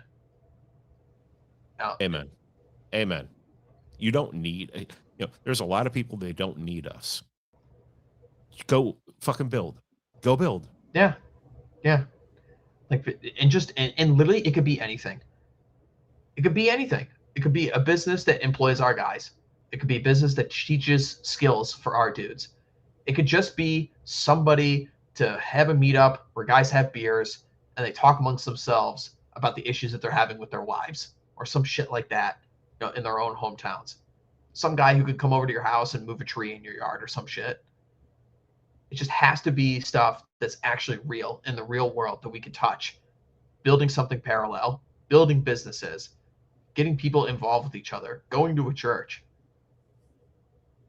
Like the future is not going to be won by magically changing certain people's opinions in the administration on Twitter or in these podcasts. It was a strategy. We adopted it for a time. It seemed like it was having some promise, but it's time to change tactics. It's time to change. It's time to focus on, we can't just be doing the same thing over and over again when we know it's not working. It's like the same thing when people are ripping on like Joe Kent, it's like, oh, he, you guys talk about getting power so much, but he abandoned his power as soon as he had it. He could be working in the administration. It's like, dude, I suggest unto you that perhaps Joe Kent did not have power, given the fact that we are currently at war with Iran and have been for over a month now. Again, I know people don't like Yarvin, but Moldbug wrote about this, and it's not true because Moldbug wrote about it. It's just he wrote well on it, and you don't have power just because you have a freaking title. It's ridiculous to imagine like Joe Kent gave up power. That's like, what are you talking about? He gave up a title. He resigned probably after discussing it with allies, and it made sense for him to resign because that was the last thing he could do. That's a powerful move. Sometimes resignation is the strongest play you've got. The idea that he gave up power, that is ludicrous. You have to be retarded to think that. That is not, everyone knows that's not how politics works. That's not how it works with the fucking president. He is the president and doesn't have the power he is supposed to have. You imbeciles. It's one of like the most popular quoted things from like Game of Thrones of all things too. That show that everyone watched, It's fucking about, normie knowledge. Power. Yeah, exactly. It's like the fucking normies are smarter than the podcasters, or the anti-podcasters, I guess we'll call them. Like the podcasters who think podcasters need to go to jail. Like what? The normies? This fucking Game of Thrones. It's like holy shit. That blew me away. I was appalled. Like. Not just that Joe Kent was being attacked, but like that was the take that he like gave up power. It's like, who are we kidding here? Is it this? How have we intellectually declined that far? I mean, this used to be basic stuff that people understood. It really was. I feel like we've. I don't know if it's because our thing has gotten more popular or what. Maybe this is just natural, but we have got to tighten up the elite center of the thing in terms of what we're supposed to comprehend about elite theory and politics vis-a-vis Carl Schmitt and how this stuff actually works. Okay, this needs to be shored up. It is a major problem that there's apparently an enormous amount of, we'll call it erosion, rather than subversion. But at very least, there's massive erosion of that vanguard, and that is not good. And listen, and for all the guff that we give these people as well, and we share the disdain for a lot of these characters, the fault isn't at the feet of people like Nick Fuentes and Candace Owens in this regard. It's not their fucking fault. They have plenty of the idea that problems. Like the idea that Candace Owens' podcast is like crippling like President Trump or Fuentes is just retarded. I mean, these people don't matter. It's fucking soap opera shit. Exactly. Or like the broader right in general. It's like, oh, we got to spend our time counter-signaling Candace Owens because she's causing so many problems for us. It's like, dude, I don't care about the black women. I only hear about her from like... Yes, exactly. It's like, I would never, ever, ever hear about her if it wasn't like people rage posting about her. It's like, why are you rage posting? Why are you even bringing it up? Yeah, she's irrelevant. People will actually say like people like that have burned all their credibility, and yet we also must like counter signal. That's like no one's listening. The normies aren't listening to you. Some of them listen to her anyway. We can't do anything about Candace Owens. Trust or virtue signaling. Yeah, it's Plaid exactly. Trust God, virtue Pete. signaling. Pete, I thank you. It's exactly what I was talking about on Twitter the other day when people are like, "Oh, we got to shut down Candace Owens." It's like, dude, number one, you're not going to be able to do that with your 10K Twitter account, right? And number two, you're clearly just doing this for virtue signaling points amongst other people in your cohort. You know, it's like, oh, I got to prove that I'm actually really right wing by yelling at Candace Owens for some reason, a person that nobody who's serious at all fucking gives a shit about or cares about. It's like, oh, well, Tucker Carlson had her on a show. It's like, yeah, I'm not going to fucking watch that episode. I refuse to watch it. I just don't care. I don't care. I don't care about the black women. Anyone who tries to associate me with the black women is a dishonest actor, and I don't have to care about what they say. There's nothing you could do that's going to force me to care about this woman or what she says. And I'm never going to be associated with her. And you can't, guilt by association me with her either. Like I just it's like trying to all attack like Jerry Springer. It's like it's exactly what it is. we have no reason or power to affect this, and it doesn't affect us. Like literally the only crossover between her and us at all was Tucker Carlson having her on. Did that destroy his credibility? Apparently only like people who, already don't like him. So who cares? Like it doesn't matter. All right, come on, guys. We gotta right. get out of here. So people have been really nice in sending super chats, and we really should be reading them. Yeah, you're right. We're way behind on that. I think RedHawk just tapped back in. So God, I fucking hate let's do super chats. Yeah. I hate it too. Yeah. I gotta do something about it. It's normally never this bad. I don't know what the hell's been going on the last week, but something needs to be done about it. Anyway, let's go through these super chats. It's been a fun one tonight. Things that needed to be discussed, and I'm glad the three of us were on here to talk about it. So, all right. Congratulations to Solid Snake 1964, who has once again reclaimed his top super chatter position. So nice work. You've been stealthy with your suppressor, camouflage, and cardboard box behind enemy lines. Well done, sir. For $5, he says, "Evening, gents. Just wanted to wish everyone a great Holy Week and Happy Easter. Amen. He is risen. Praise the Lord. Salute." Yes. And thank you very much, Solid Snake. And that is indeed a very important message to have on this Holy Week. Cringe Walker sends us $5. Thank you, sir. And he is supporting a channel membership star in his profile. You too can become a channel member of the OGC and watch various gaming streams with me and the boys. We're having a fun time playing some Warhammer. And more people should be watching us on those because we have great fun doing that when we're not having audio and internet issues. But we're having a fun time with those. He says, "Fun fact, the engines on that rocket are recycled. They were taken off the shuttle. It's that ghetto." Yeah, Charlie was talking to us about that. Yeah, I mean, there was, I think it was Discovery, like one of them, because these things like fail and testing and stuff, they had to like strip them off of like a museum piece. Like that's what that is. It's not pillaging Smithsonian It's a Air joke. and Space Museum.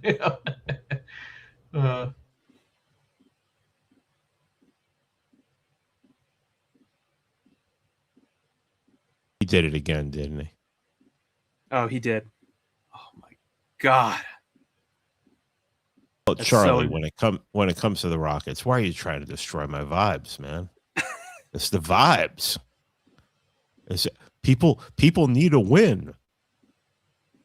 It's like, I mean, it's getting that retarded at this point. Even if normies like the win, are we fucking normies? No. We don't need the win. If you're here, if you're in this space, you don't need this shit. You don't need to guzzle propaganda to keep you happy. Like, what is that? Yeah. Faggot. I'm All right. I'm gonna declare holy war on Spectrum. Which one was I stuck on reading? I felt like I read oh my God. You read Cringy. El Templar's one. Oh, I was reading like 5 in a row afterwards and was wondering why isn't everyone responding? God damn it. Hate everything. Yeah, I got to rank 45 on Halo 3's Team Slayer and Team Doubles playlist using a 50-foot Ethernet cable. So, even if you need a long one, it does actually work. I'd have to attach it to the ceiling and everything. And I haven't needed it up until this point. I don't know what the fuck is going on. It's not like, whatever. Anyway, let's get this shit over with. Manny Yude Sushi, for the second time I'm now reading, thank you, for $10. He says, it's amazing how much we are regressing at the same time we are progressing. The technology is getting better and the people are getting dumber. Maybe the great filter is the goon pod. Ugh. Horrible. TK for $10 says, OGC Wichita represent. I see you in your box, solid snack. Yeah, there you go. See? Fellow friends. Count Artha, every time I read it, I want to read it as Count Arthas for $10 says, it's a 10-day mission because the upper stage is too wimpy to do an Apollo style TLI from parking orbit. The Saturn V took less than 90 minutes to send a crew out of Earth orbit. SLS takes 25 hours. Well, Charlemagne can speak on that better than I can. That's right. interesting. I didn't know that. That's appallingly bad. Wow. It's not even as good as the Saturn V. All right. Carrying on to TK. He sends us $50. Thank you very much, sir. We greatly appreciate it. For $50, he says, the percentage is 100%. All GOP are gay. Yeah, pretty much.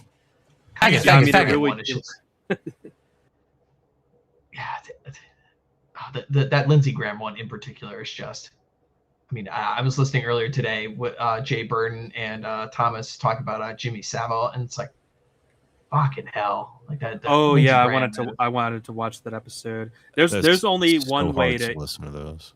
There's only one way to infiltrate. Yeah, I mean Jay Burton's podcast. Oh, jeez. I mean, no. But yeah, there's only one way to infiltrate that or get infiltrated, and we're not going to talk about it. Yeah. It's just creepy, man. Really, really fucking creepy. Adrian Shepard sends us $2. Woke up enjoying the stream. What the hell am I looking at? Oh no, it must be referencing the picture of Chrissy Noakes. Yeah, husband. he put that out when that. Yeah. All right. What are you doing? Waking up at 7?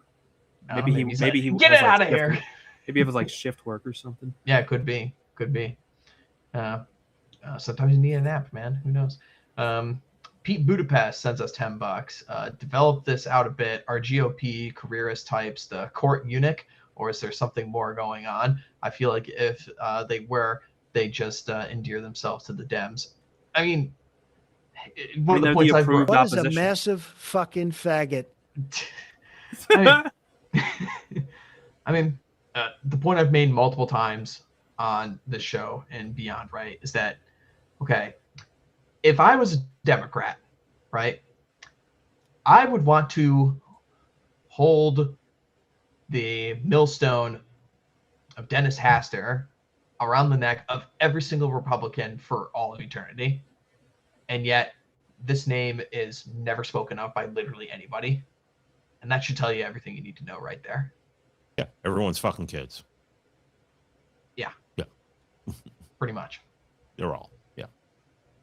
So, yeah, I mean, you think that would just be the nail in the coffin right there. That's just like the kill shot. It's like in any other normal time, you'd be like, oh, we just literally have to get rid of this party and adopt a new name because this is how horrible this is. And it's just like, who? TK for $5. Read Stormy's Substack. I didn't know he had a Substack. All of us are not doing as much as we could, myself included. Yeah, I think he sort of obliquely or maybe directly referenced my article as well. I need to go read that. Oh, okay. Yeah, I'm just so out of the loop with tax season, man. I barely get time to listen to like anything. Well, so yeah, everyone go give Stormy some love. He's a good friend.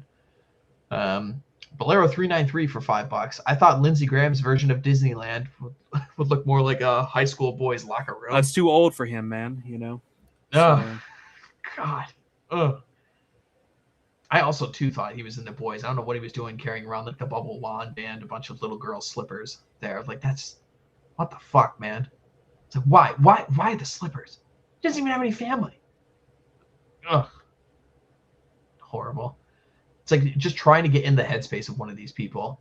I think Daryl was talking about this when he did that Epstein episode with Tucker that live stream did for like 3 hours, and just talking about like trying to get in the headspace of people who think it's okay to go to like the Podesta's house and see all like this crazy ass fucking art on the walls and just think, oh yeah, well, this is just what you do. It's just these people might as well be like Martians or something. TK for $2. If you're in Oklahoma or Kansas, hit me up. Yeah, everybody go join the Wichita chapter. Yeah, what is their name? Oh yeah, they're the Home Range Society, right? They are, yes. Yeah, I just updated their, what is it, the umlaut? Yeah. Everyone give Charlie some great appreciation. He does a lot of good work on the website. Manny Yude Sushi for $5. Just go outside, make friends IRL, be a good person and a pillar of the community, tell the truth and never blackpill. We are going to win. Well, I mean, that's another thing too, is like, you know, I am confident that we will win. You know, at some point. Seasider for $10. I mean, none of us would be in this thing if we thought that, you know, victory wasn't inevitable.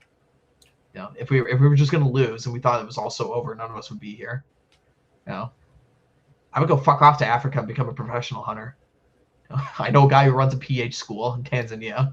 I wouldn't be fucking here, you know, if I thought everything was going to be over. I'll tell you that much.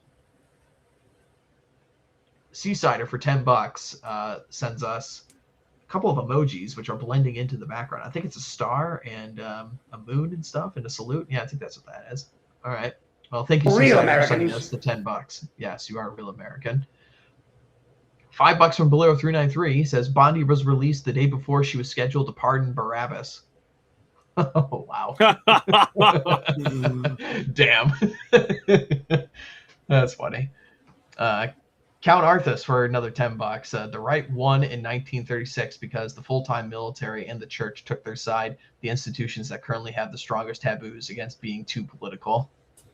Yeah, I mean, we're in an even worse situation, and if you know anything about that period, it was they went through a lot of difficulty to form a functioning coalition. So we have to try even harder than that. Are we up to the task? We're gonna find out. Alrighty. Paul W. Hall, frequent guest on Mr. D's Twitter Spaces, which you too can listen to on Monday, Wednesday, Friday, Saturday on Twitter. So for $10 says Trump's greatest failure was not dismantling the left after Charlie Kirk's murder. He was dealt a royal flush and folded it. Yeah, pretty much. And yeah, that's exactly it. And we fucking said it at the time. All of us did. I wrote it in an article not even 48 hours after Charlie Kirk was dead. Said it right there. And Sam Hyde said it. Yep, Sam Hyde said it. Plenty of other people said it. And I guess everyone's rhetoric was just rhetoric at that point because everybody else was talking about that. It's like, oh, Trump is going to deserve to lose his base if he doesn't do it now. Well, he didn't do it now. And somehow we're still trusting over wars for Jews. He didn't do it, and now we're in war in Iran. Go watch our stream we did, right? The emergency stream. Our takes are 100% on the money. I stand by the whole thing. We were the best stream that day, period. You can go watch it. And look, what we're doing, the article I put out, the whole thing, the whole reason I tied at Charlie Kirk is because everyone else has lost the spirit. We have to get back into the spirit after his death and after his murder and build this coalition, okay? Like, yeah, we can complain about each other. We can rant a lot here. At the end of the day, we have to build this coalition. And if we don't, we, hang separately. Yep. 100%. We're all in this together, man. Our enemies don't care if we are fans of Nick Fuentes or not. Our enemies don't care, if we trust the plan or not. They all view us. We're not inheriting anything from Trump. That's just sand that's going to slip through our fingers. Yep. We will hang together while we hang separately. Truer words have never been spoken. Pete Budapest for $10 says, what ails the USG is a systems problem, not a personnel issue. You could have 100% of Congress as some sort of ultra MAGA, and the policies would be the same.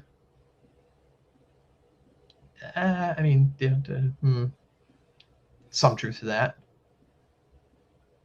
Also, No, I think it's personnel. I disagree with this completely. You just have to fire everyone and replace them with just like Well, I mean, I it's said, it's like a chicken. It's a chicken or the egg thing. Yeah. I mean, the system's problem is the screening that system must end. Yeah, the screening.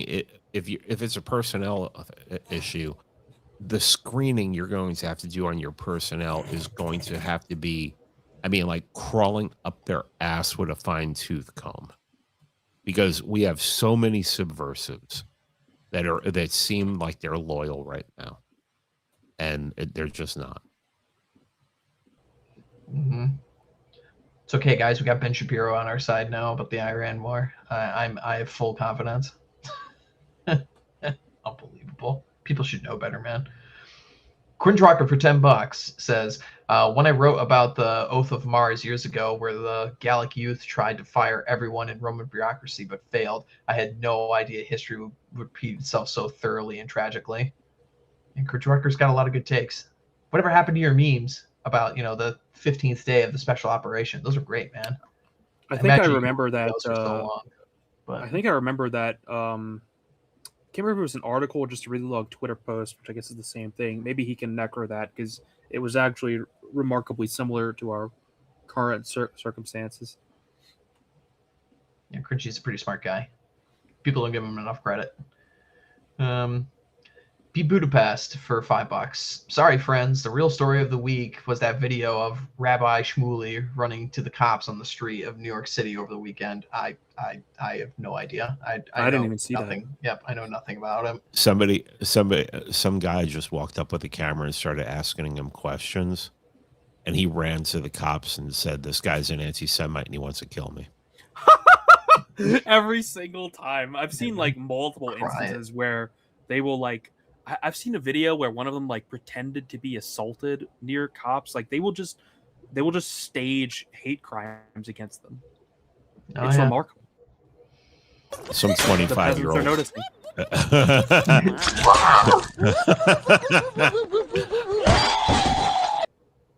I saw a video today of some 25-year-old girl who was, like screaming about how she was a Holocaust survivor.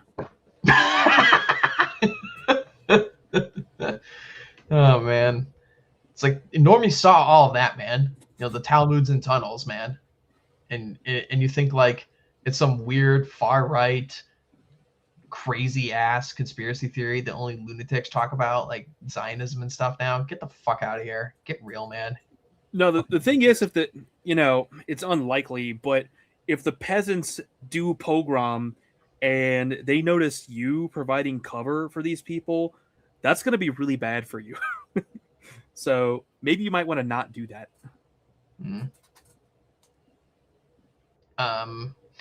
Cringe Rocker again for $10. MAGA copesters want a Cape Shit Marvel deportation spectacle. Obama just paid the media off with overpriced national park ads. He deported 2 million people a year. Boring bureaucracy gets the job done.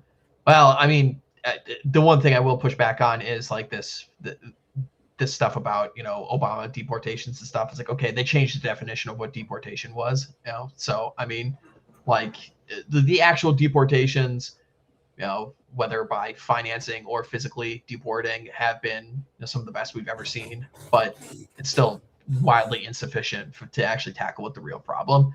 Yeah. So Trump, real deportations, not definition changes. Trump has done way more than Obama. The first part is actually correct, though. It's like with all the spectacle we see about ICE, it's like, yeah, actually, they're the ones I see like who want the Cape shit. It's like all the like spectacle of ICE deportations is not. It's okay. Yeah, it's good to see them doing their job, but it's spectacle. That's why they have the cams on, is to create spectacle, for the public. Well, that's why the Department of Homeland Security is making Pokemon edits of gotta deport them all and stuff. And Super Mario and fucking memes about panicans. It's like, dude, that's the Cape shit. Yeah. You're like the hardliners want Cape shit. You literally have Cape shit. It's like listen, man. Us here, the number one issue we've been talking about for years on this show now, And all of us before even we started the OGC was the most important issue of our time is, do white people have control over our own countries? And that all stems from immigration. We've been on this point from the very fucking beginning, man. But to tell you the truth about this, man, I don't need to see like the live play-by-play of this every day to know that it's happening. I can just like walk around the country and go to like a zoo. People know I'm quite fans of zoos, and I see just foreigners fucking everywhere, man. It doesn't feel like we have record-breaking deportations, man.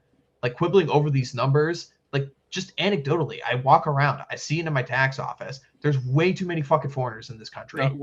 When the deportations have been successful, we will all know it. Exactly. 100%. And like, so getting bogged down and arguing over, XYZ numbers and watching the cool like highlight reels of like ICE people doing their jobs and whatever, or even like the spectacle. You're living in the reality distortion field if you're doing that. It's spectacle. Yeah. Mm-hmm.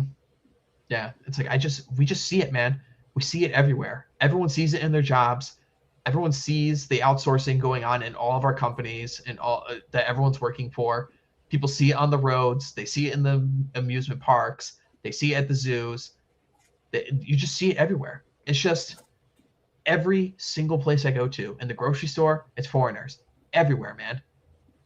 And I just hear this from everyone in this country. I hear it from like fucking Semiagog, who lives in the middle of fucking nowhere. When he goes to the grocery store, he runs into Indians. I see it in the airport where I get off in bumfuck middle of nowhere in the middle of the country after taking a flight somewhere. Indians everywhere. And it wasn't like this when I was a kid. When I was a kid and I went to elementary school in the suburbs in the Midwest, okay? I was in elementary school with over 500 students, and there was one non-white person in that entire school. One. Can anyone say that anywhere in this country at this point? And that was the fucking 2000s, man. I just can't believe the fucking Mario thing. I'm watching it right now. It's like Mario literally has a cape, by the way. It's like this is like Pokemon Go to the polls tier cringe. And it's like, but it's cool because now it's cool. Give me a fucking break. Yeah. It's like I just posed this question to people. It's like, does it feel like we're winning, guys? It just doesn't. It just doesn't. Well, we can argue over like the individual policy changes and everything like this, but people just know, man. You could just feel it in the air. This isn't the radical restructuring of the government and the 10,000-year Trump Reich that people were memeing about over a year ago. It's just not. The real things that need to be fixed are not being addressed.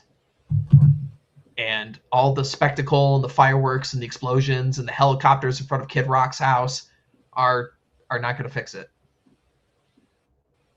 We have to get serious. We have to get real.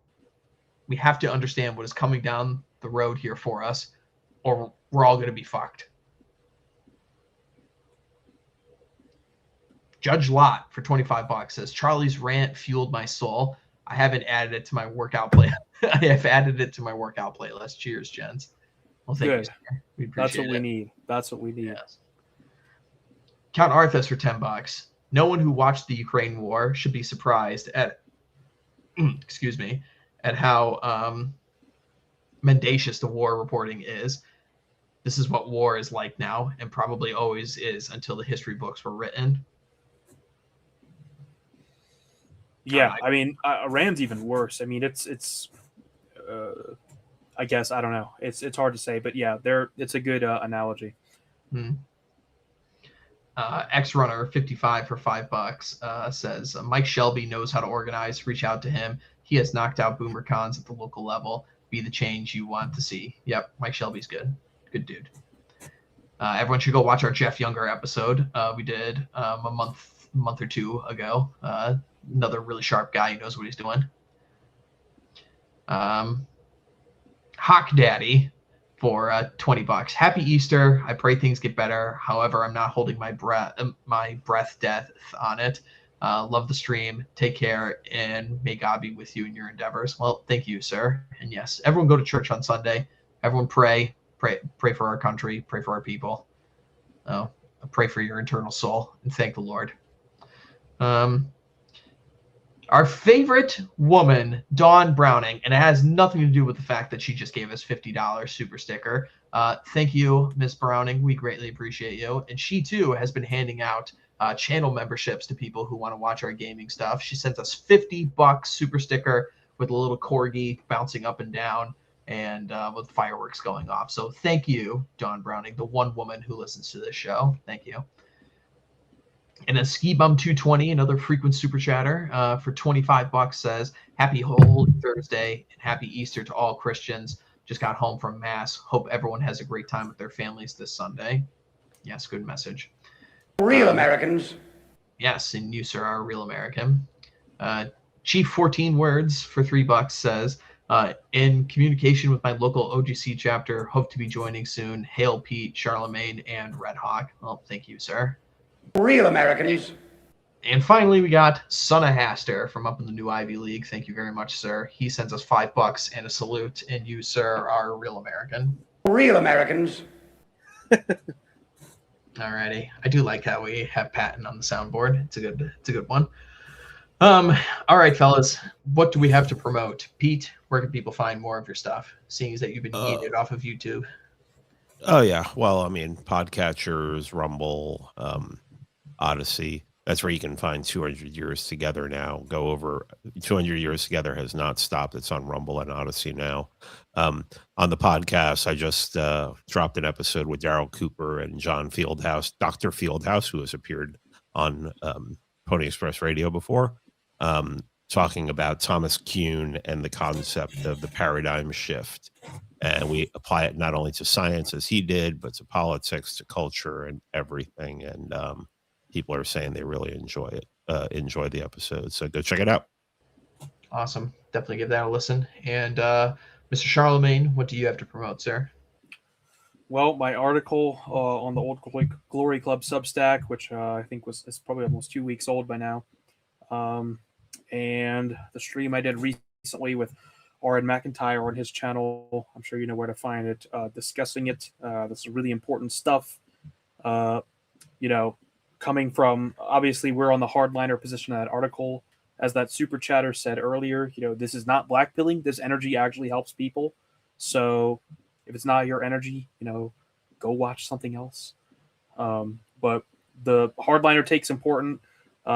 Nevertheless, we have to, work toward an effective coalition with patriots. So read my article, watch the stream, take the call to action seriously. I hope it will encourage people to have private discussions with one another who might disagree. All righty. Thank you, everyone in the chat, for coming by. For myself, really the only thing I have to promote is eventually, hopefully within the next week, if we can get all of our schedules to match up properly, Charlemagne, myself, and Mr. D will be doing another Horrors of the AI Interiors stream. We had a lot of fun with that first one that we did late last year.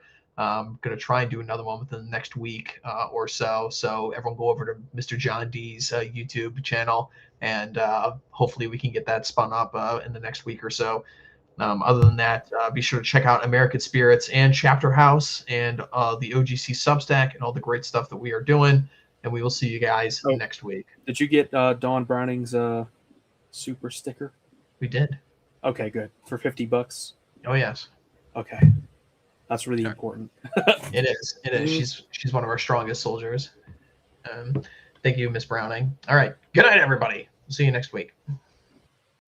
When I pass on my good genes to my sons, they're going to join the Old Glory Club.